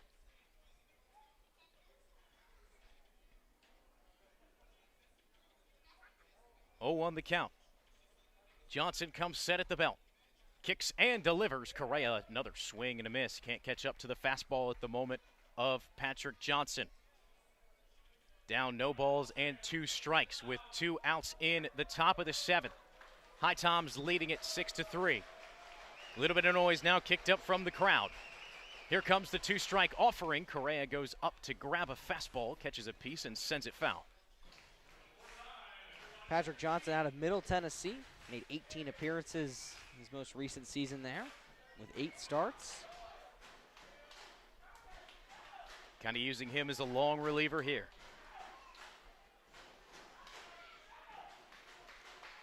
Shoves and deals. Correa swing and a miss. Catches just a bit of the barrel as it ricochets off the chest protector of Hynek. Kepley was stealing. He'll have to head back to first.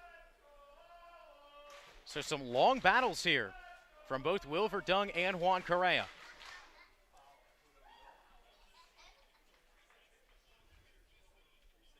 Long look over the shoulder from Johnson out towards Kepley. Rocks back and forth, now kicks. Correa is going to sneak one out into the gap in right center. Kepley rounding second.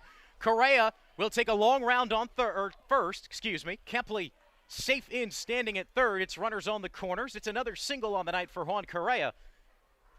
And the HiToms have something brewing with 2 away here in the top of the 7th. Every inning for the HiToms has been productivity on the base pads. Definitely has to bring a smile to Sean Stevens.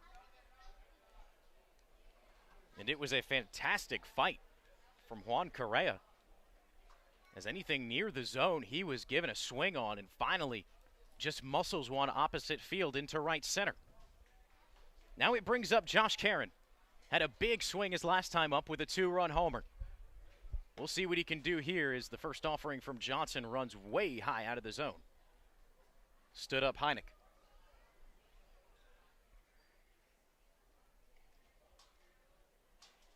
Now with runners on the corners. Correa still being held on over at first. Only about a 1.5 step lead. Not the fastest guy in the world. Caron watches one go by right down Broadway, catching the heart of the plate. So 1 ball and 1 strike on Josh Caron. 1 for 2 today with a walk besides that homer. Ground out to the shortstop, his second time up. Here comes the 1-1 home from Johnson. It hits Correa on the shoulder. Didn't move, but it was too far inside, grazes him. And so now the bases are loaded. Big situation now. Big situation now for the Tommies with the bases loaded. The Owls, you know, the Tommies had that 6-1 lead, but the Owls were able to cut it down to 3.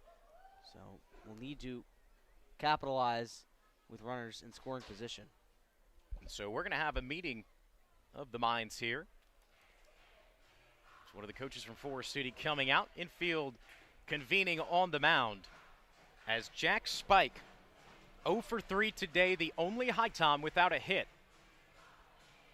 As the Tommies have really gotten it done any way, shape, or how. 11 hits today, 3 errors,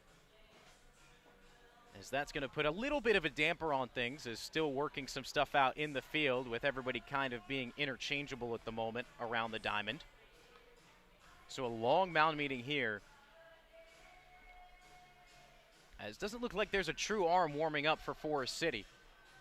After playing a doubleheader yesterday, they used 7 different pitchers, about half their staff. And with the Owls coming to Finch Field tomorrow to play the last 5 innings of a game that was postponed due to rain, and then another 7 innings on a doubleheader, makes sense why they'd be weary to warm up another arm. They'll keep the faith in Patrick Johnson to see if he can get out of this one. Bases are loaded, 2 outs. First pitch home to Jack Spike. Almost rings him on the front shoulder. Just ducks out of the way of it. 1 ball and no strikes. Kane Kepley standing out on third. Juan Correa on second. Josh Karen on first. HiToms lead it 6-3. Looking to tack on a few more. Here comes the 1-0. Swung on. It was a fastball up in the zone. Piece of it was caught by Jack Spike. So now sticks on the scoreboard.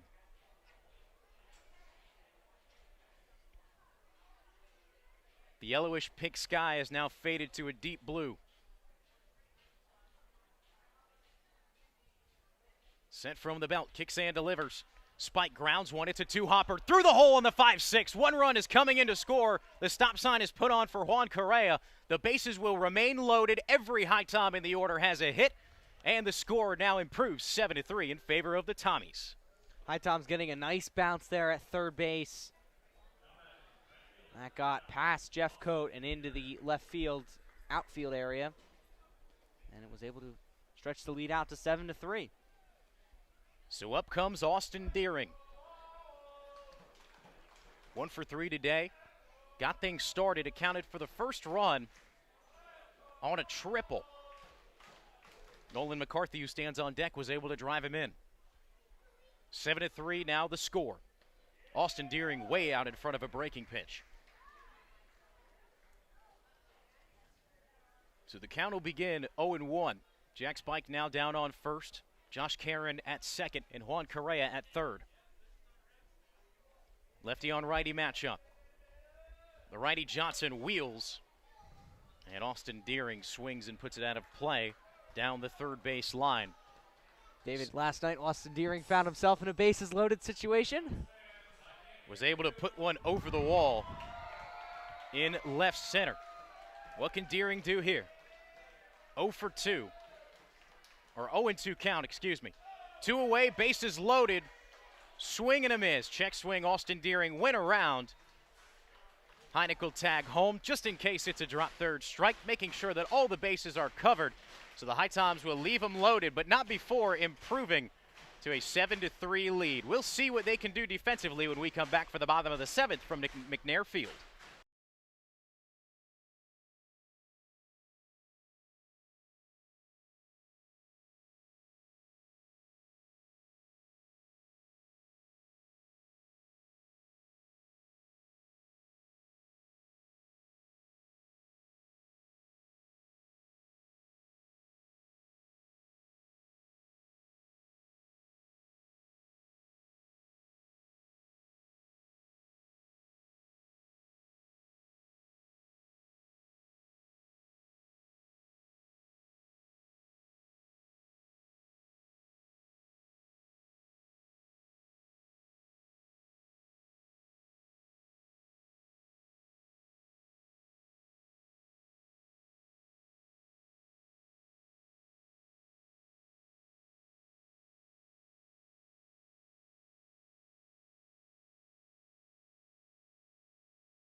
Back to the top of the order we go as we welcome you back into McNair Field here in Forest City, North Carolina. The HiToms leading the Owls 7-3, as it'll be Dalen Thompson, Cale Sneathen, and Josh Pigozzo due up. Nick Pazos back out for his second inning of work as he delivers a fastball just high and outside of the zone for ball one.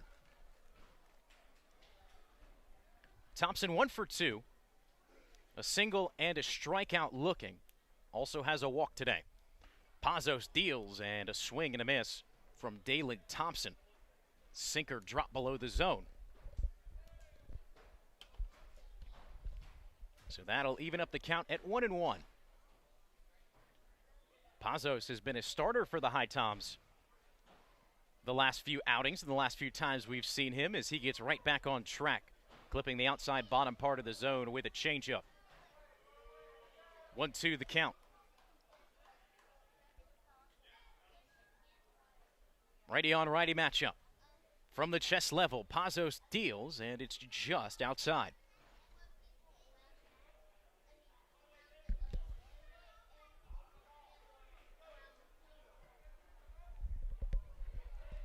Two balls and two strikes here in the bottom of the seventh. Nobody on and nobody out.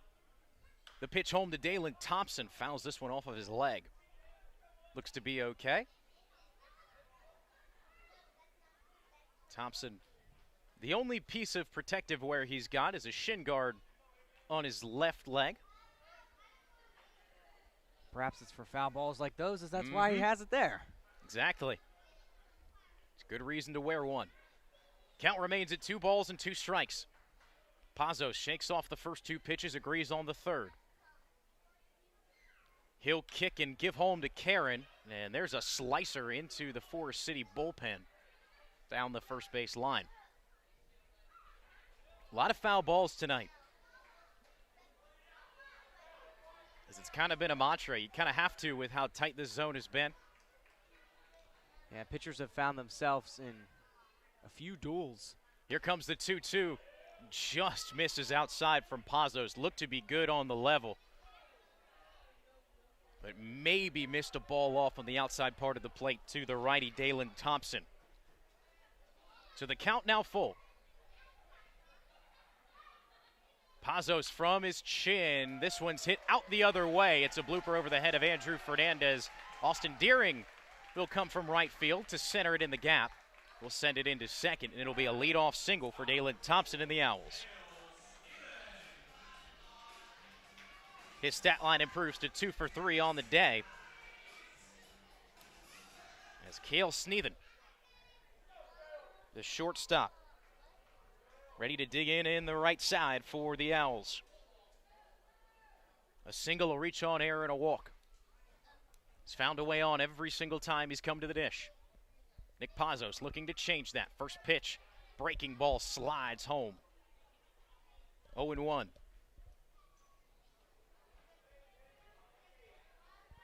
And that ball from Pazos, he can't throw it extremely often. However, that ball, especially with his arm slot, almost starts like it's going to hit you in the shoulder and just creeps over the plate. Runner goes. Thompson is down into second. He will just be there in time. The tag applied from Fernandez on his head. Thompson there utilizing his quick speed. He was flying from first to second. So taking opportunity. Dalen Thompson now stands in scoring position with nobody away.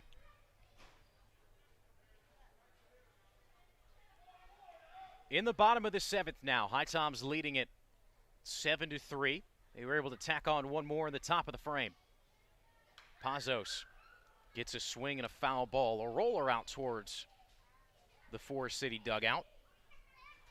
About the easiest one they'll be able to collect all day, and the count moves 1 ball and 2 strikes. It's a cool little town here in Forest City.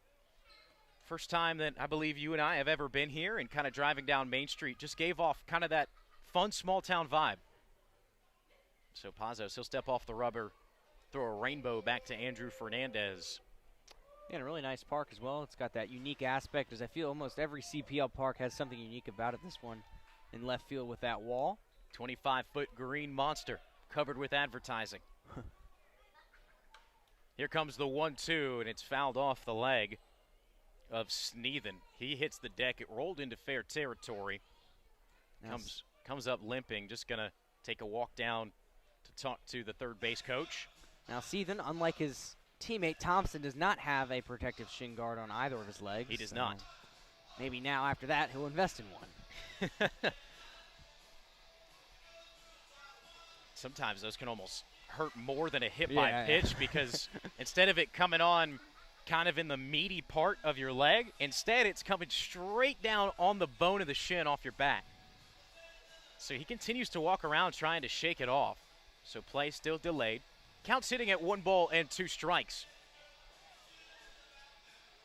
Dalen Thompson, the only runner on the base pass for the Owls, standing at second. He reached on a single and stands out at second via a stolen base. Couple cheers here from the crowd as Sneathen digs back in. Still kind of flexing that front leg. He appears to be in just a bit of pain still, but he's going to fight through it. Pazos out of the stretch. Comes set. Quick check back to Thompson, now delivers home. Swinging a foul ball, another roller out towards the Forest City dugout on the first base line. So like we saw in the top of the 7th, long at-bats here now for the Owls in the bottom half of the frame. Dalen Thompson's went to a full count. Now a couple foul balls remain at a 1-2 here on Sneathen. Pazos, another check back to Thompson. HiToms concerned about the runner.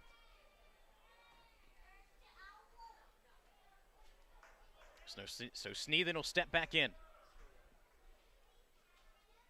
Pazos begins his movement looking at second, swings his head around, and a foul ball. A one-hopper to the third base coach. Nice play made out there.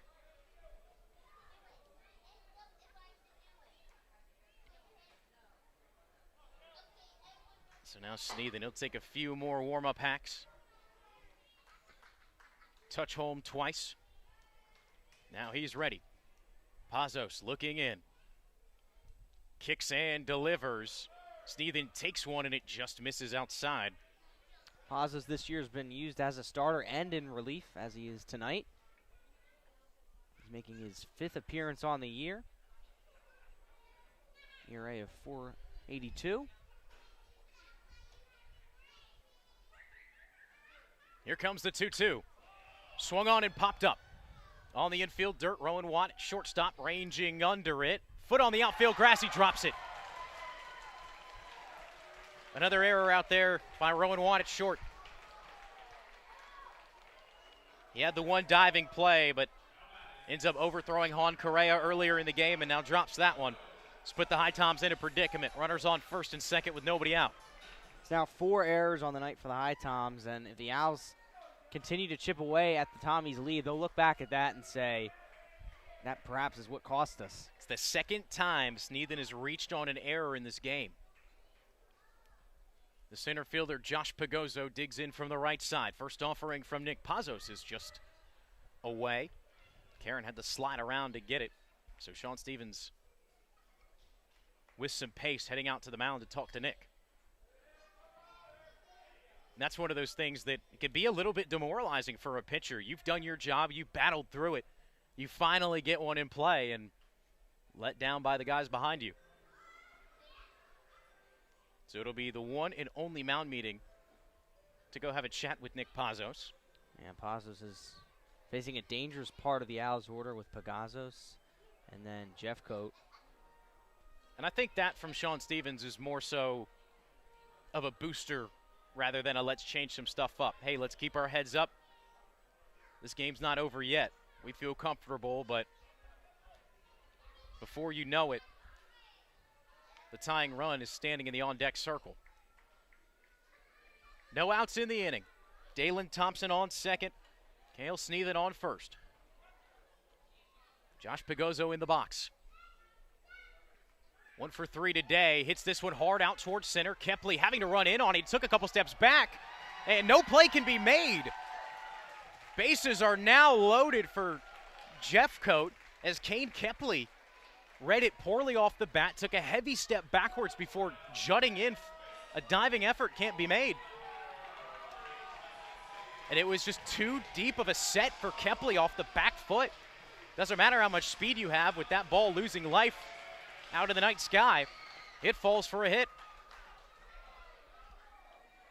And Jeffcoat, as we've talked about all night, he's got the best batting average in the CPL this year, and I'm sure he's smiling at this opportunity with the bases loaded right now.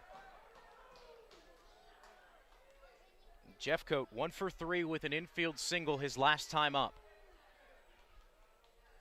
Pazos in a jam. Nobody out and the bases are loaded. First pitch home just misses inside. Arm warming up in the bullpen for the HiToms. We get a number, we'll let you know who it is. Pazos delivers after a deep breath, and it's a cold strike. Much needed for Nick.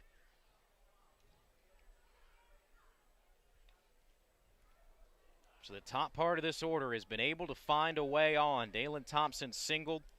Sneathen reaches on an air. Pegozo singles on a ball in no man's land. And just peering over to that HiToms bullpen, it looks as though it's Brady Guthrie going through a few warm-up pitches. Yep, that is who is getting loose down there. We heard from Sean Stevens that Guthrie would be go today. Normally in a closer role, however. They may need him sooner. The 1-2.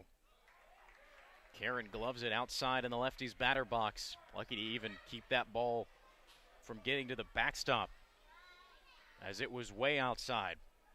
Even count at 2 balls and 2 strikes. Tying run at the plate. Bases are loaded. No outs in the inning. The 2-2 from Pazos. Slapped foul down the first base line. It'll hit the concourse. And these Owls fans, they know how dangerous Brady Jeffcoat is. There's a real deep breath from everyone in this park when Pazos throws the ball towards him.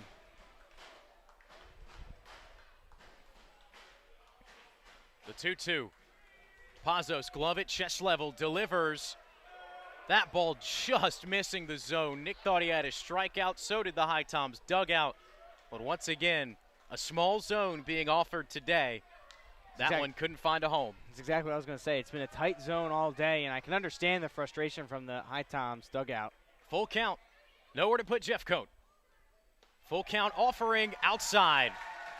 It'll walk in a run.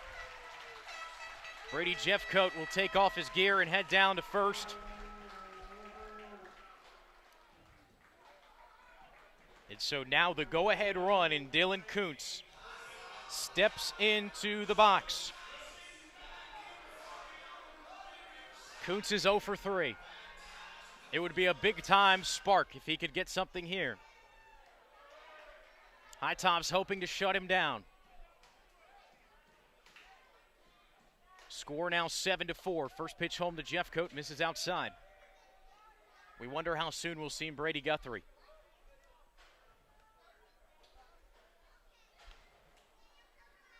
Guthrie throwing at full strength now in the HiToms pen. Pazos kicks and delivers the 1-0. Big swing and a miss. Kuntz was looking to go ahead and take the lead for the Forest City Owls on that swing.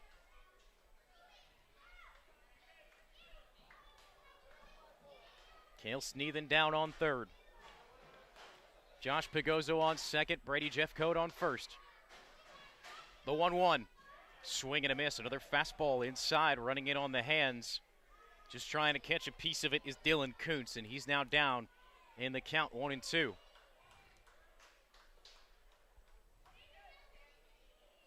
Pazos leans in. Ball dangling in his offhand. Now recollects. From chest, kicks and delivers, swing and a miss. Out number 1 recorded via the strikeout for Nick Pazos.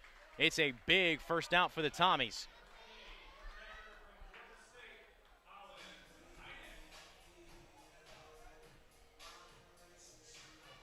So now comes up Colin Heineck, the catcher batting in the 6 hole. Reached on an error, walked and grounded out to the shortstop.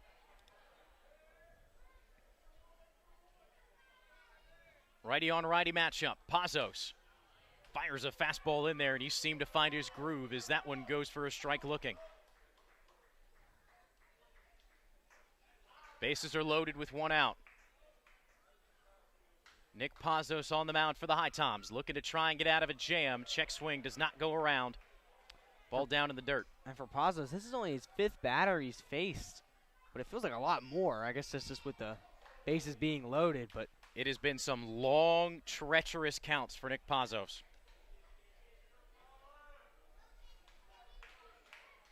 Very easily could be 2 outs in this inning as well, as an error allowed Sneathen to reach. He's the runner standing 90 feet away at third. The 1-1 from Nick Pazos, down and away.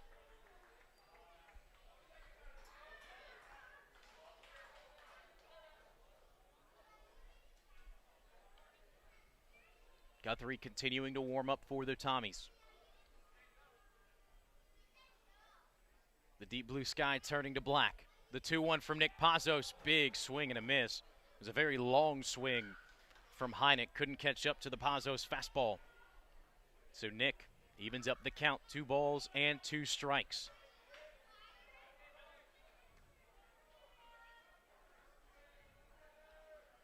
Seven to 4 the score. HiToms leading here in the bottom of the 7th. Bases are loaded. Swing and a foul ball. Karen gives chase, but it'll go out of play.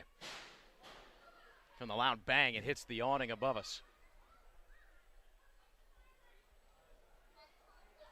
You know, sometimes when you go to opposing ballparks, you're not too sure what you're going to get, especially on the broadcasting side when we come to do radio, but fantastic hospitality, fantastic location, and it's been a perfect day to be outside.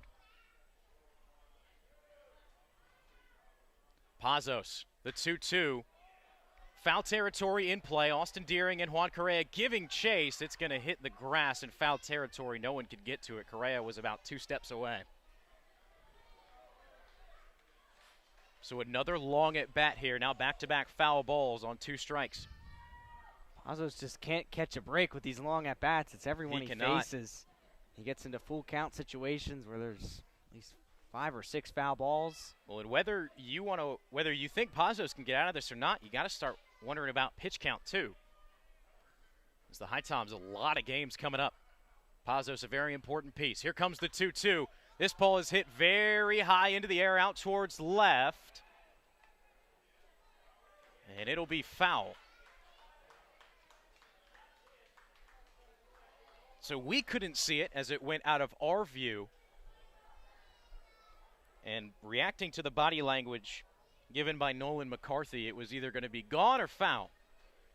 Ends up heading to the left side. Out of play. The 2-2 once again. Swing and a miss. Back-to-back swinging strikeouts for Nick Pazos. As now 1 out away from stranding the bases loaded for the HiToms. Credit to the HiToms coaching staff for keeping Pazos in. They had a quick mound visit, and he's looked really in command after that with 2 strikeouts. So far in this inning, it was a single from Dalen Thompson, a reach-on error from Cale Sneathen. Josh Pagozzo singled. Brady Jeffcoat walked, and that brought in a run. And now back-to-back Ks. Lefty on righty matchup here. First pitch home to G. Allen is down and away. Allen did not start this game, however, pinch hitting for Colin Fowler. It'll be his second at bat. His first one came when we were in our power outage. Bases are loaded, 2 outs. The 1-0 delivery. This one's hit high in the air, and it's going to drift out of play down the third base line. One bounce on the concourse and into the trees. A couple disappointed kids running over to the fence. G. Allen was in the starting lineup for the against the HiToms on Wednesday, the game that will be picked up tomorrow. But on the year, Allen's batting at .373 with 22 RBIs. So he's a dangerous option for Forest City to sub in. This ball hit well out towards the gap in right center. It's going to get down. 2 hopping to the wall. 1 run coming into score. 2 coming into score. The throw cut off in center. No throw to home. It is a bases clearing double for G. Allen, and we are tied 7-7. Well, he had 7 extra base hits coming into this game. He just got a few more there.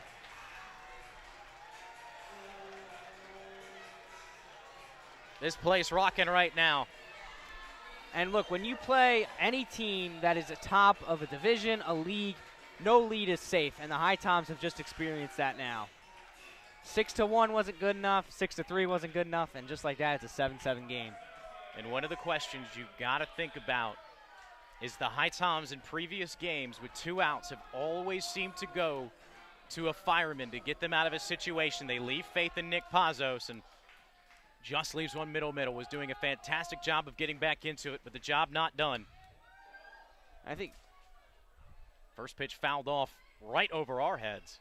I think when you say that, David, a fantastic job. I do think that was, not a good pitch there from Pazos, but outside of that, he was doing really well. Yes. Just got 2 strikeouts, so I think he just got unfortunate there. And it just so happens that that's the biggest hit of the night. Yeah. So Sam Yelton, 0 for 3. Digs in from the left side. Pazos slipping on his delivery there, as Karen was lucky to keep it in front of it, bouncing down in the dirt. So 1 ball and 1 strike with 2 away. Brady Guthrie no longer throwing in the pen. So either he's hot or they're going to let Pazos ride this one out. Big time swing and momentum here. Breaking ball missing high. 4 runs have come across in this inning for the Forest City Owls.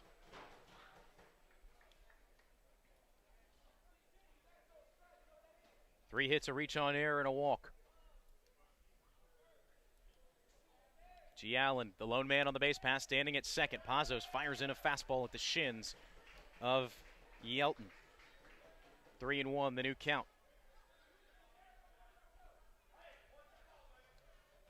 Two outs in the inning. We're in the bottom of the 7th.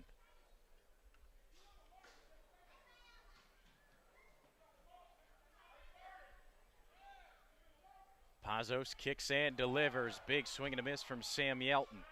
That ball ended up being down in the dirt. Took a big old hack at it. Full count now.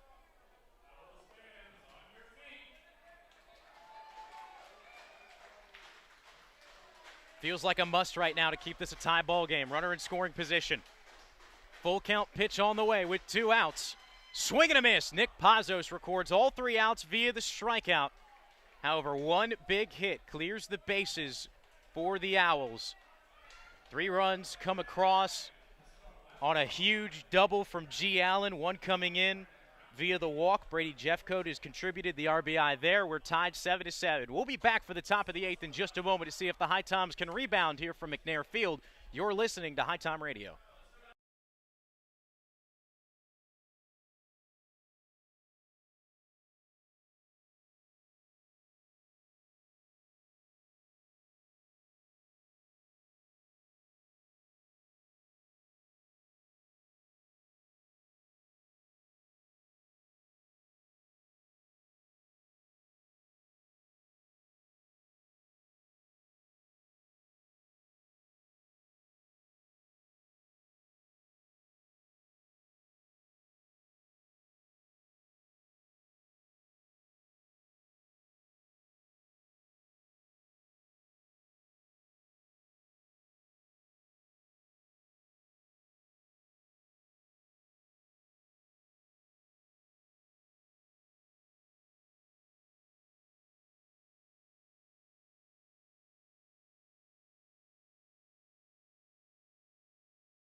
Welcome back as we bring you into the top of the 8th. As it's Nolan McCarthy, Rowan Watt, and Andrew Fernandez, the 7-8-9 due up. As a swinging strike and now a strike looking brings McCarthy's at bat to an 0-2 count. Patrick Johnson continuing to work on the mound for the Owls. Here comes the 0-2, swing and a miss. Couldn't catch up to the fastball as McCarthy. He goes down 1-2-3 on strikes.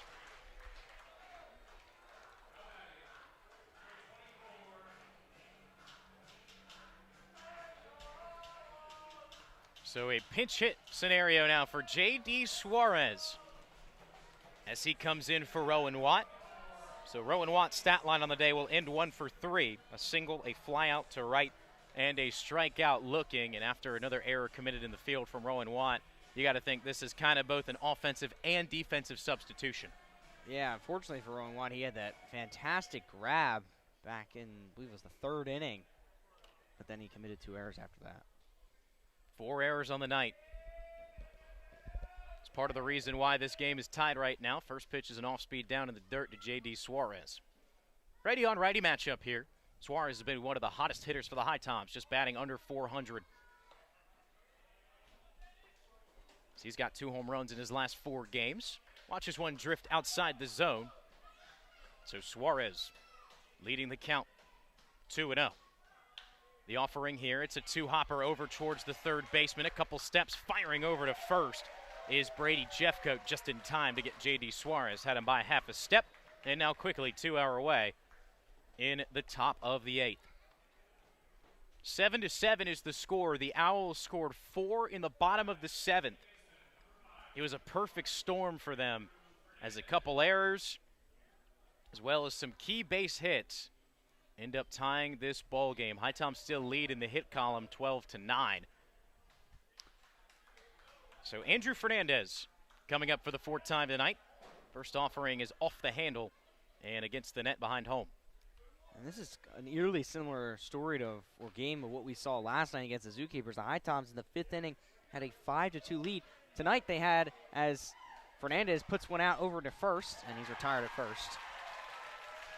So quickly go down the HiToms, 1, 2, 3. They'll look to hold this at a tie ball game when we come back for the bottom of the 8th. Here from McNair Field, you're listening to HiTom Radio.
Let's pray to God it doesn't come back like that.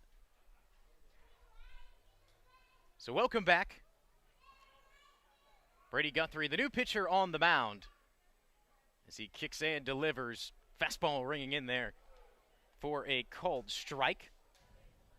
As it'll be Matt Hefner, Dalen Thompson, and Cale Sneathen due up the 9-1-2. Guthrie, the 0-1, gets a swing and a miss on a fastball on the outside part of the plate. It's a righty-lefty matchup as the lefty Hefner waves through that one. Guthrie leads the count 0-2.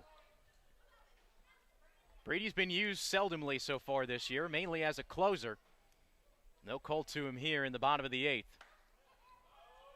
Just misses outside. situational ball there. As that one about as close as it gets. So 1 ball and 2 strikes in the bottom of the 8th, tied 7-7.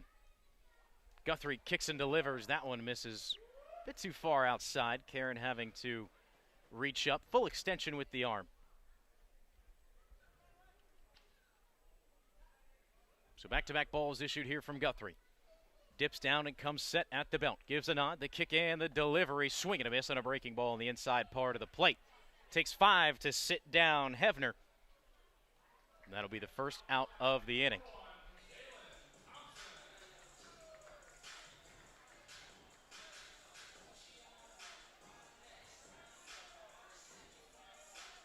It's the 9th strikeout for HiToms pitching. As we roll back over to the top of the order for the 5th time tonight, the right fielder, Dalen Thompson. The righty awaits the delivery from Guthrie. It's an off-speed right over the heart of the plate. Crept its way in there for strike 1. It's the 5th time this year we're seeing Guthrie. Other 4 times were either against the Mustangs or Zookeepers. 0-1. Check swing went around for Thompson. Guthrie's ERA sits just right at 6. Guthrie had really been locked down and just one bad outing in a really bad situation. Just unfortunate circumstances is probably the better way to put it. The 0-2, a diving Karen able to stop it from going to the backstop. As Matthew Matthias was on the mound, one pitch came back and hit him. Ended up hurting his wrist, and so Brady Guthrie was ready for the forward fling back at Finch Field. Had to jump out of the truck and get into the game. Fastball runs inside. Guthrie subsequently then with 2 runners on ended up giving up a homer. It's the last time we saw him. So he's looking to get back on track here. 2-2 count on Thompson with 1 away in the bottom of the 8th. Just down and away. So Guthrie now working with the count full. Nobody on here. But this part of the order, last few times, has gotten really hot for the Owls. Guthrie dips, kicks, and deals. Ball 4. Didn't miss by too much. So now Guthrie will work with a man on. So Thompson reaches for the 4th time tonight, his 2nd walk. Cale Sneathen now up. Technically only 1 for 1 via the stat line. He's reached on an error twice, walked and singled. However, every time he's been up, been able to get on. A quick check back over to first from Guthrie to Correa, making sure that Dalen Thompson isn't going anywhere.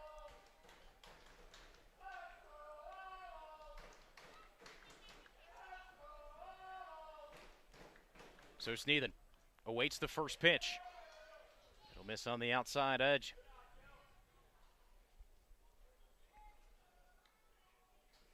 J.D. Suarez now playing shortstop after the pinch hit opportunity. Andrew Fernandez still out at second, Will Verdung at third, and Juan Correa at first. Guthrie misses the glove of Karen. It was way too far outside. Bounces off the backstop. Easily taking second will be Dalen Thompson. So the go-ahead run standing out at second in scoring position with only 1 out in the bottom of the 8th.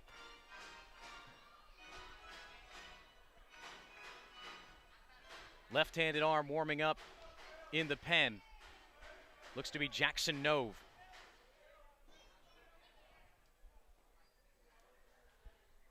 Guthrie glove covering his face. Now brings the ball back into the glove. Dips down, kicks and delivers. Swing and a miss. Out in front of it was Sneathen. So Guthrie working out of an extended stretch position. 2 balls and 1 strike. 1 out in the inning, bottom of the 8th. We're tied at 7. Dalen Thompson is the go-ahead run at second. A look back towards him. Now Guthrie directs his attention home. Karen can't pick it out of the dirt. Thompson's going to round third. Heavy round. Gets about a third of the way home before retreating back to the bag. So he'll advance on the loose ball. Thompson wanted to go home. He was well around third, and then he put the brakes on. But it's now on 2 occasions Guthrie's throw one past Karen, and Thompson's been able to advance up the base pads. So Sean Stevens And the entire infield are going to go have a word. As Nove throwing to Josh Davis down in the bullpen. Davis just got down in the squat. So still a little bit of ways to go to get Jackson Nove warmed up. The tying run now stands 90 feet away in Dalen Thompson for the Owls. Two big innings have kind of separated this one. The HiToms were able to get 5 in the 5th. The Owls responded with a big inning of their own in the bottom of the 7th, scoring 4. A couple runs sprinkled in here and there have left us to a 7-7 ball game. HiToms have 12 hits on the night. Owls have 9. However, 4 errors for the Tommies have put them in a pinch. Runner on third brings the infield in. Everybody's toes are on the infield grass. It's a 3-1 count. Guthrie delivers. It's fouled off the handle. Sounded like the bat might have broken. And Sneathen's heading that way as if it did. So that was a foul ball down the third base line. Owls dugout just kind of throws the new bat right to Sneathen. Almost hit him. He wasn't really expecting the throw. No. Just glance over, and then out of nowhere, there comes the bat from the dugout. So Sneathen, he's going to put some new pine tar on it. Is now walking back towards the dirt circle surrounding home plate.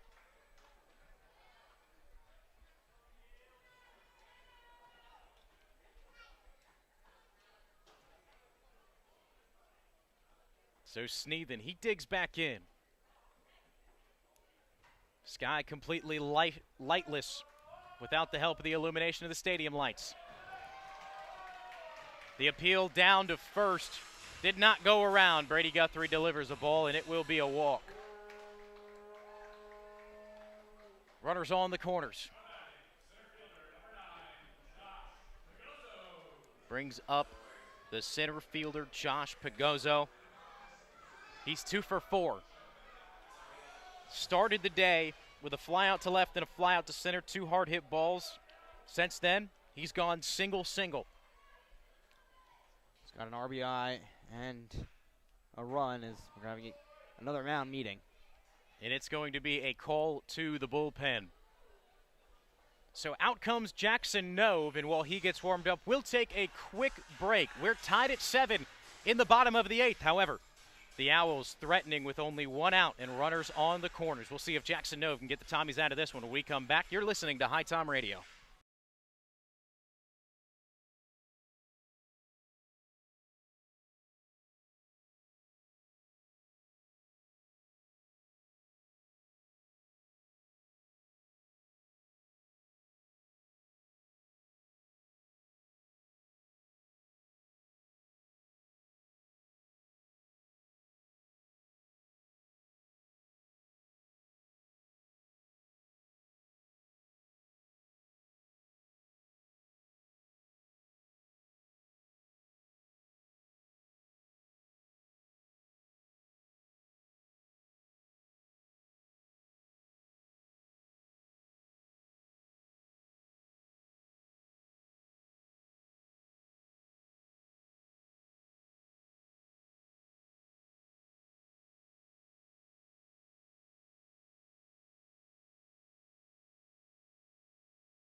Entering the game is number 19, Jackson Nove. 6'5", left-handed arm out of the University of Kentucky. Posted a 4.43 ERA across 16 games and 22.1 innings pitched this past year. And for this being his first appearance, he's being called on at a big spot. Karen fakes a throw down to second, easily taking the bag. Will be Sneathen, so 2 runners in scoring position now. Design steal there, smart by Karen not to throw down with the speedy Dalen Thompson on third. 1-0 the count.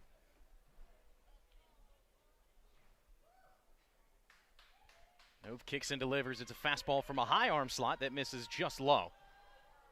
So now 2-0.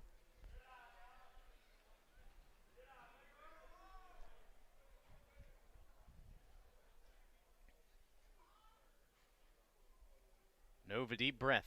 Now the left-hander kicks. This ball's going to get to the backstop away from Karen. And the Owls will take an 8-7 lead here in the bottom of the 8th.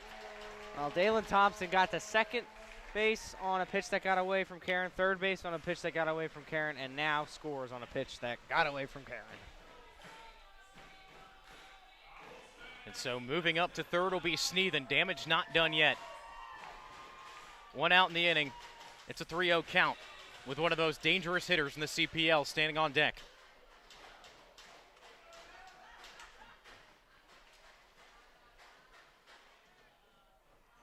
Nove kicks and delivers, and it'll be a called strike with a fastball. So now 3 balls and 1 strike. Pagozzo awaiting. Lefty-righty matchup. Nove deals to the righty, and it's a called strike, this time on the inside part of the plate. So he's worth both corners. 3-2 now.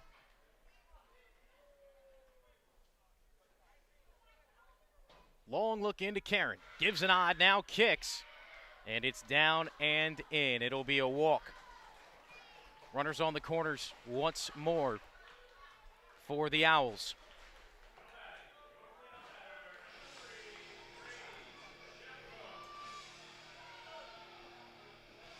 Three straight walks issued.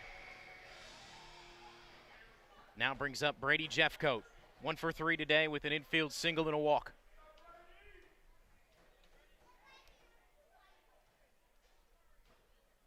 Eight to 7 now the score in the bottom of the 8th. 1 out. The Owls have runners on first and third.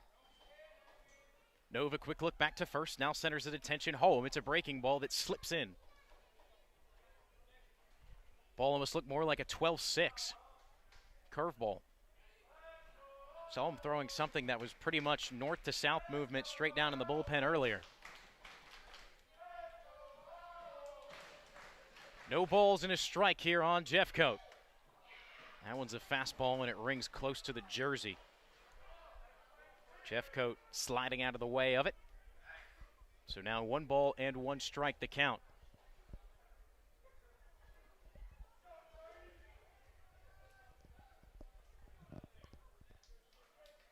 Nova look at first, now back to third. Another one towards the bag at first. Runner goes. And ends up holding up. So it was a really big jump from Pagozzo. Decides to retreat back. A little surprised we didn't see a throw there from Josh Karen. As that was a really nice back pick opportunity. But with the runner on third, any throw down is an opportunity to score. The 2-1. Called strike on the outside part of the plate. Clips the edge of the zone is the fastball from Nove. So he's able to bring himself back into the count at 2-2.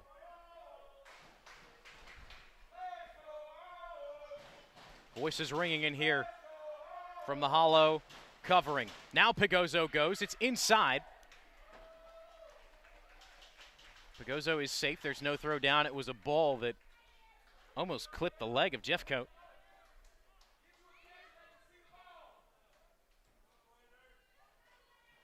So 3 balls and 2 strikes.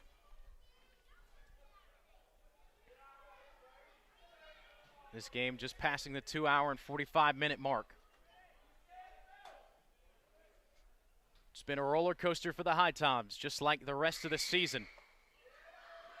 And that's a fastball missing up and out. Another walk issued. It's 4 straight to the top part of this order. So now we hit the part of the lineup that the HiToms have had some success against. This is the part where last inning Nick Pazos was able to start rolling. Dylan Kuntz 0 for 4. Pazos struck him out in the last appearance. We'll see what Nove can do with a lefty-on-lefty matchup.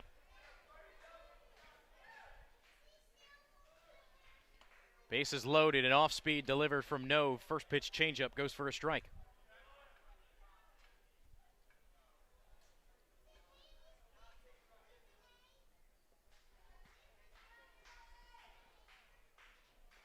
Longley awaits. Now Nove delivered, spikes this one in the dirt. Karen stops it with his chest protector, ends up bouncing right up into his glove. So no movement.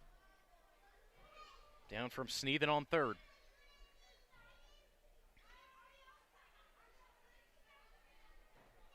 Nowhere to put Dylan Kuntz, only one out in the inning.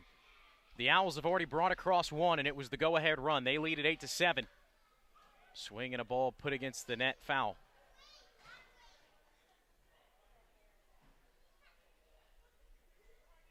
So Nove working ahead 1-2. Crowd getting into it now. The 1-ball, 2-strike pitch. Reaching out to get that one. It's out towards the gap in right center. Looking up. That ball is gone. An opposite or a grand slam out in the gap right next to the McNair Field scoreboard. The 10th hit of the night is a huge one. It's 12-7 Owls. Now the HiToms bats will come up one more time in the 9th, and they're going to need to do a lot of work. But first, and a priority needs to be getting out of this bottom of the 8th. That has just been a disaster for the Tommies. Just such a similar situation that we have seen all year long. The first half of the game seems to be going great. Pitching is good, and then just getting into the depth of the bullpen. And especially last night against the Zookeepers. This is a carbon copy. Had a lead, couldn't maintain it, and then you lose that one, and now they're on track to lose this one too. Nove working into Colin Heineck. First pitch, a fastball going for a strike.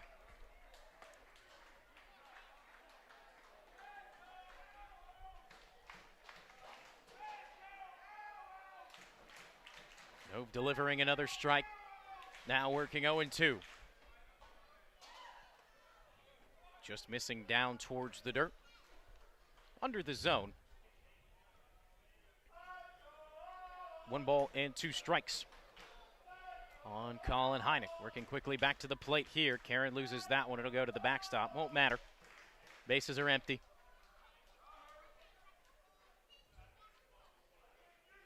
You also have to wonder, Jackson Nove has not faced live at-bats in a few weeks since the conclusion of Kentucky's season. So you also got to wonder how that rings mentally as well. This ball hit well out towards the gap, left center. Coming in on it is the left fielder in Nolan McCarthy. So he's able to record the second out. I mean, for relievers, it's always difficult to come into games when there's men on base and in scoring position. But also for Nove, as you were saying, hasn't pitched in a while, so not an easy spot for him. Similar to what we saw kind of with Brock Smith last night from Tennessee Tech, who hadn't gotten reps in a while, ends up giving 2 runs up in the top of the 9th, kind of before finding it. Nove.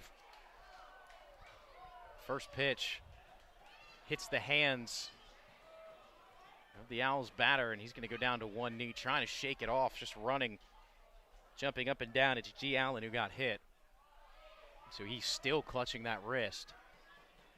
And I think the Owls coaching staff is a little fed up with the amount of batters that have been hit tonight. I wouldn't say any have been intentional, but I think they're just a little frustrated at some of these recent pitches from these HiToms pitchers. Well, if I'm not mistaken, it's only the second hit by pitch, is it not? I feel like we've had more instances. It might be the third. We've had there's definitely not more than 3. But they're obviously having a disagreement about something right now. It's rather animated from the Forest City coach. And G. Allen now still on the ground as he was kind of hopping up and down, squatted. Now trying to shake it off. Looks like he's going to come out of this game. And the reason I said it was maybe because of the hit batters, because it was right after G. Allen got hit. The Forest City coach ran right out of this dugout, and he's still having a very animated conversation. Extremely. So he's he's not happy with something, and only assumption I can make is with the hit batters, unless. I mean, I don't know, David. Do you think there's something else that I'm not sure. Anger from him? We kind of saw this the other night too, where I can't tell. He's motioning like an elbow movement in a sense, and HiToms dugout has stayed calm. Well, we saw this the other night where he really got into the face of the umpires during our rain delay game. And so he was walking back to the dugout now, some direction towards the home plate umpire. I got to say, these umpires have a long string. They were willing to listen to him, and he's still talking. Yeah, he's going back out again. I wonder how long, if My you're goodness. a home plate umpire, how long can you stand this? So there will be a pinch runner down on first.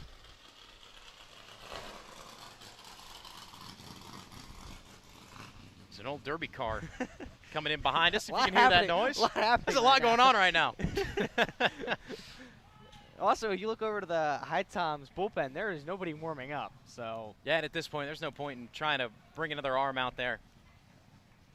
So if there's a situation in the top of the ninth where the HiToms are nearing closer, you might wonder to see another arm get up. But for the time being, no point, is we got a little, he came around behind us. We're sitting right behind home plate, just left of the press box. So kind of almost in line directly with the shortstop if you're looking on a frozen rope. And there's a pretty big concourse behind us. We heard it fire up, drives kind of right behind us, revs the engine. Yeah. Gives a little spin, and out the gate he goes. It was funny because as it was revving up, that was right when Forest City coach was getting mad. I'm like, oh, is that like a sound they're playing over the audio system? I'm like, no, it's not. So there's still a delay here. There's no runner down on first.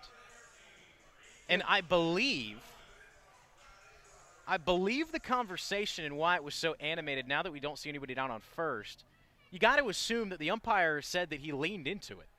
I guess so, yeah. That must be it, yeah, because he would be. They put somebody on first, so. So it was a fresh count to begin with, and so now we will have a pinch hitter come in. So we will work quickly to get the name of our new pinch hitter. Nove works in on a 1-1 count. This is low.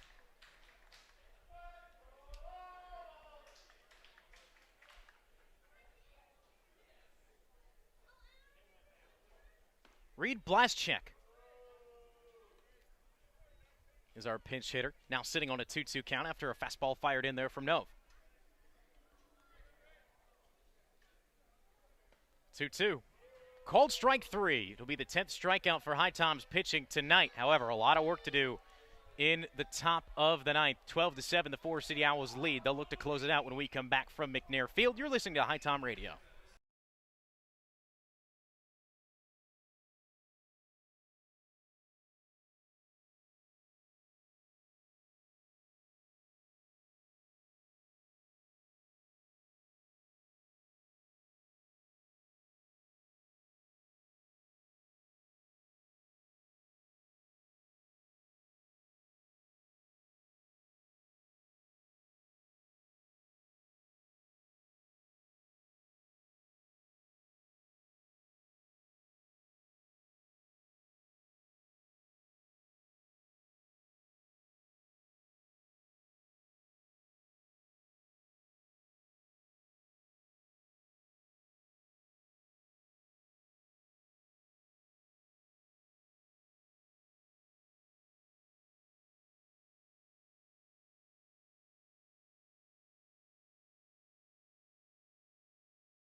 Patrick Johnson back on the mound for the Owls, as only using 2 pitchers in this game so far. He's been extremely effective against the HiToms since coming in.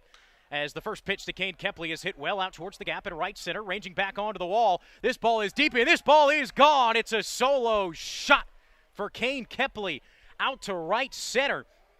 as Josh Pigozzo ran out of room, and that's a good way to start the top of the ninth if you're the Tommies. Kepley rounds third and will tap home. You want to start a rally, why not start it on the first swing in the top of the ninth inning? How about it, Kane Kepley? Make him 4 for 5 on the day. It's his second RBI and first extra base hit. Yeah, he'll be really happy with his performance in the batter's box tonight. Man, Kane Kepley, not a guy who's normally known for hitting out of the ballpark. Wilfer Dung swings on the second one. It's a single back up the middle. The Tommies, a little bit of life in them right now. For the Owls, you wonder, are you keeping Patrick Johnson out there one too many innings? He's given up 2 hits now. And we'll see if there's any action stirring down in that bullpen. Nobody up throwing yet. 4 guys stirring, but nobody throwing. So now the score 8-12. HiToms are down. Wilfer Dung stands on first. Juan Correa digs in from the right side. Correa watches the first one go by from the offering from Johnson. It misses low. So now you got to think back-to-back hits, whether you're down or not, reinvigorates this dugout just a little bit.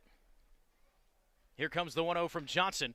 Correa cuts on it, can't get all of it, and sends it foul against the net behind home.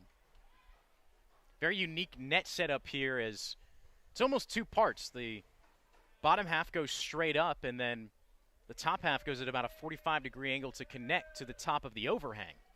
So really no chance at a foul ball here. Swing and a miss, Correa on an off speed.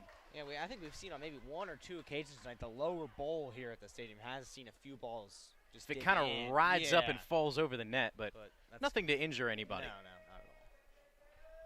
So now Correa down to the count 1-2. Johnson delivers, low and away.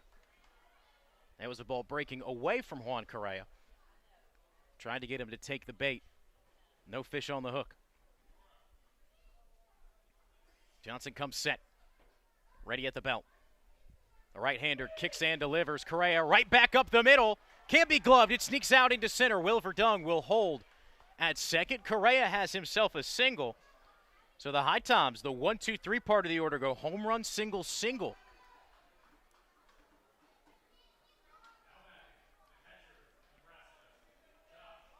So now up comes Josh Caron. He had a huge home run to cap off a 5-run 5th inning. This inning feels a while ago now. It does feel like a long time ago. Josh Caron can bring it back to the forefront of our minds with one swing here. We'll see how he approaches this. Johnson delivers, breaking pitch, slides right over the heart of the plate, 0-1.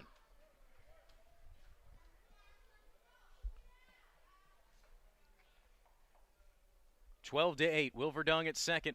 Juan Correa at first. HiToms have gotten one here in the top of the ninth. Still nobody out. Kane Kepley hit a bomb out to right center. Caron watches a fastball drift high. 1 ball and 1 strike. Now a little activity rolling around in the HiToms bullpen, but nothing crazy. 2 guys are stretching. No activity in the Forest City bullpen either. Johnson deals on the 1-1. Caron's late to the party. Swing and a miss. Elevated fastball got him to chase. So now falling behind 1-2. Same situation Correa was in. Juan was able to knock a base hit. What can Josh Caron do?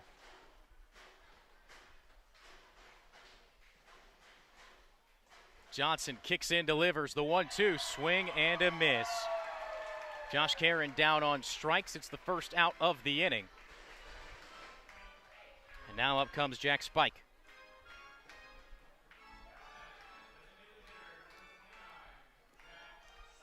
Spike, his last time up, notched an RBI single.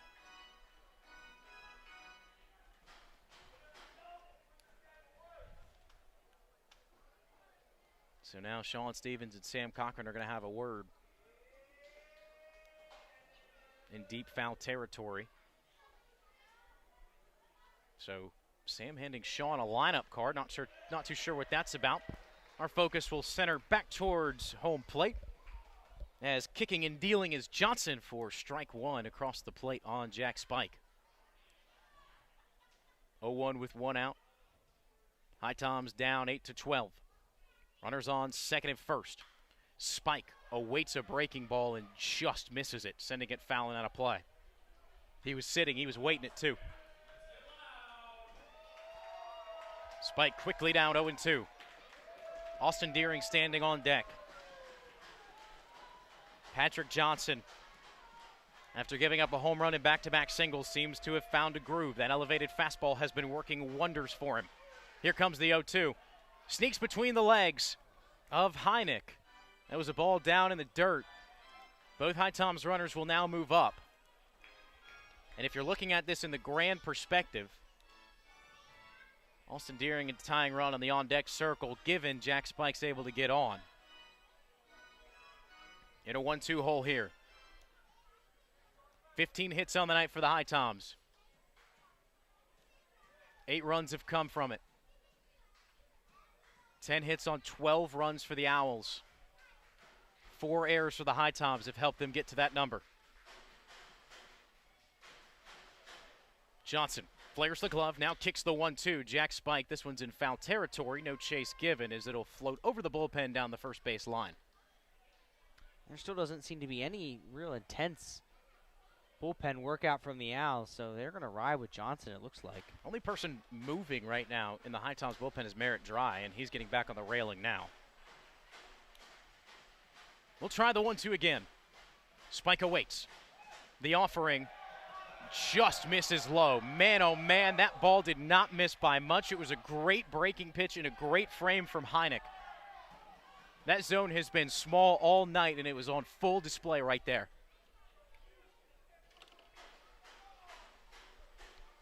So Jack Spike able to advance the count to 2 balls and 2 strikes. Can anything come of it? Here comes the 2-2 offering from Johnson, down and away. Spike's worked it full. Jack coming into this game, batting .381. It's gone down a tick, but not by too much.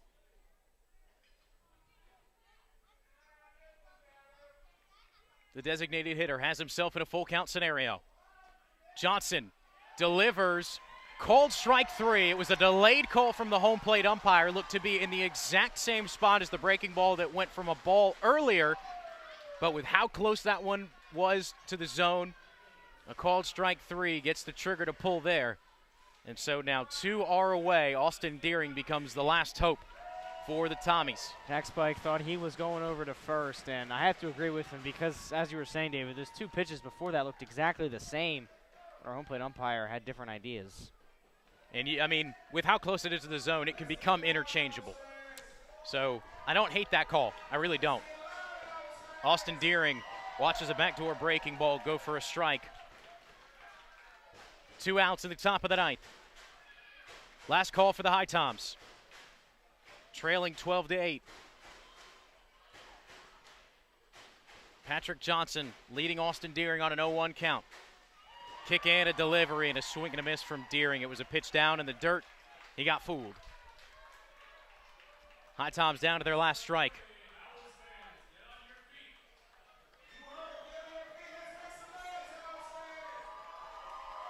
Big deep breath from Johnson on the mound. Ready's at the belt. High kick and delivers, swing and a miss. Austin Deering goes down via the strikeout, and that's how this one will end. At top of the 9th inning rally, quelled by the Owls. As your final, Forest City 12, the HPT HiToms 8. Tommies fall to 5-9 on the year. The Owls improve to 12-4.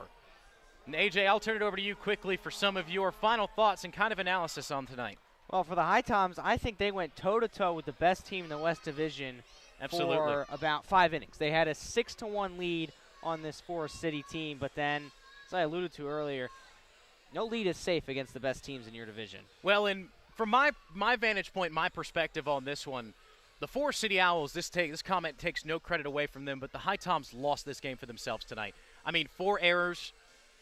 Some really, really timely hitting for the Owls in big situations and poor pitching selections from some HiToms players. I mean, in every single one of those errors, it wasn't like it was a single to start the game. I mean, they came in high leverage situations. 3 of the runs came across for the Owls because of those errors. and the situations that those set up ended up for the downfall of the Tommies tonight. Well, AJ, before I sign off, anything else for us? I think really the HiToms, the hitting of the bat, you had 15 hits tonight. That is something you can look at and say, all right, that's where we're good at. The bullpen, the pitching, it's got to improve, because every time that starting pitching goes out and we get a reliever in, it's like, where's this game going to go? And tonight was a prime example. It didn't go in favor of the HiToms, but it's a quick turnaround. You face this team tomorrow twice, so they got to be ready. And look, I think you can also build off the fact you were up 5 runs against the best team in your division, and starting tomorrow, you're beating them. So it's a quick turnaround. That's just kind of how summer of collegiate baseball works. But yeah, absolutely. And Merritt Beaker, who pretty much pitched half this game for the HiToms, only 1 earned run on his part. So that bullpen will be the topic of address going forward here for the HiToms. Well, as for myself, David Katzenmeyer, and AJ Myers, we thank you so much for tuning in here on HiTom Radio. So we are signing off from McNair Field in Forest City, North Carolina. We will see you tomorrow at 4 p.m. on Flow Sports back at Finch Field when we conclude Game 1 of the doubleheader. Have a fantastic night. Thank you for tuning in, and enjoy the rest of your evening.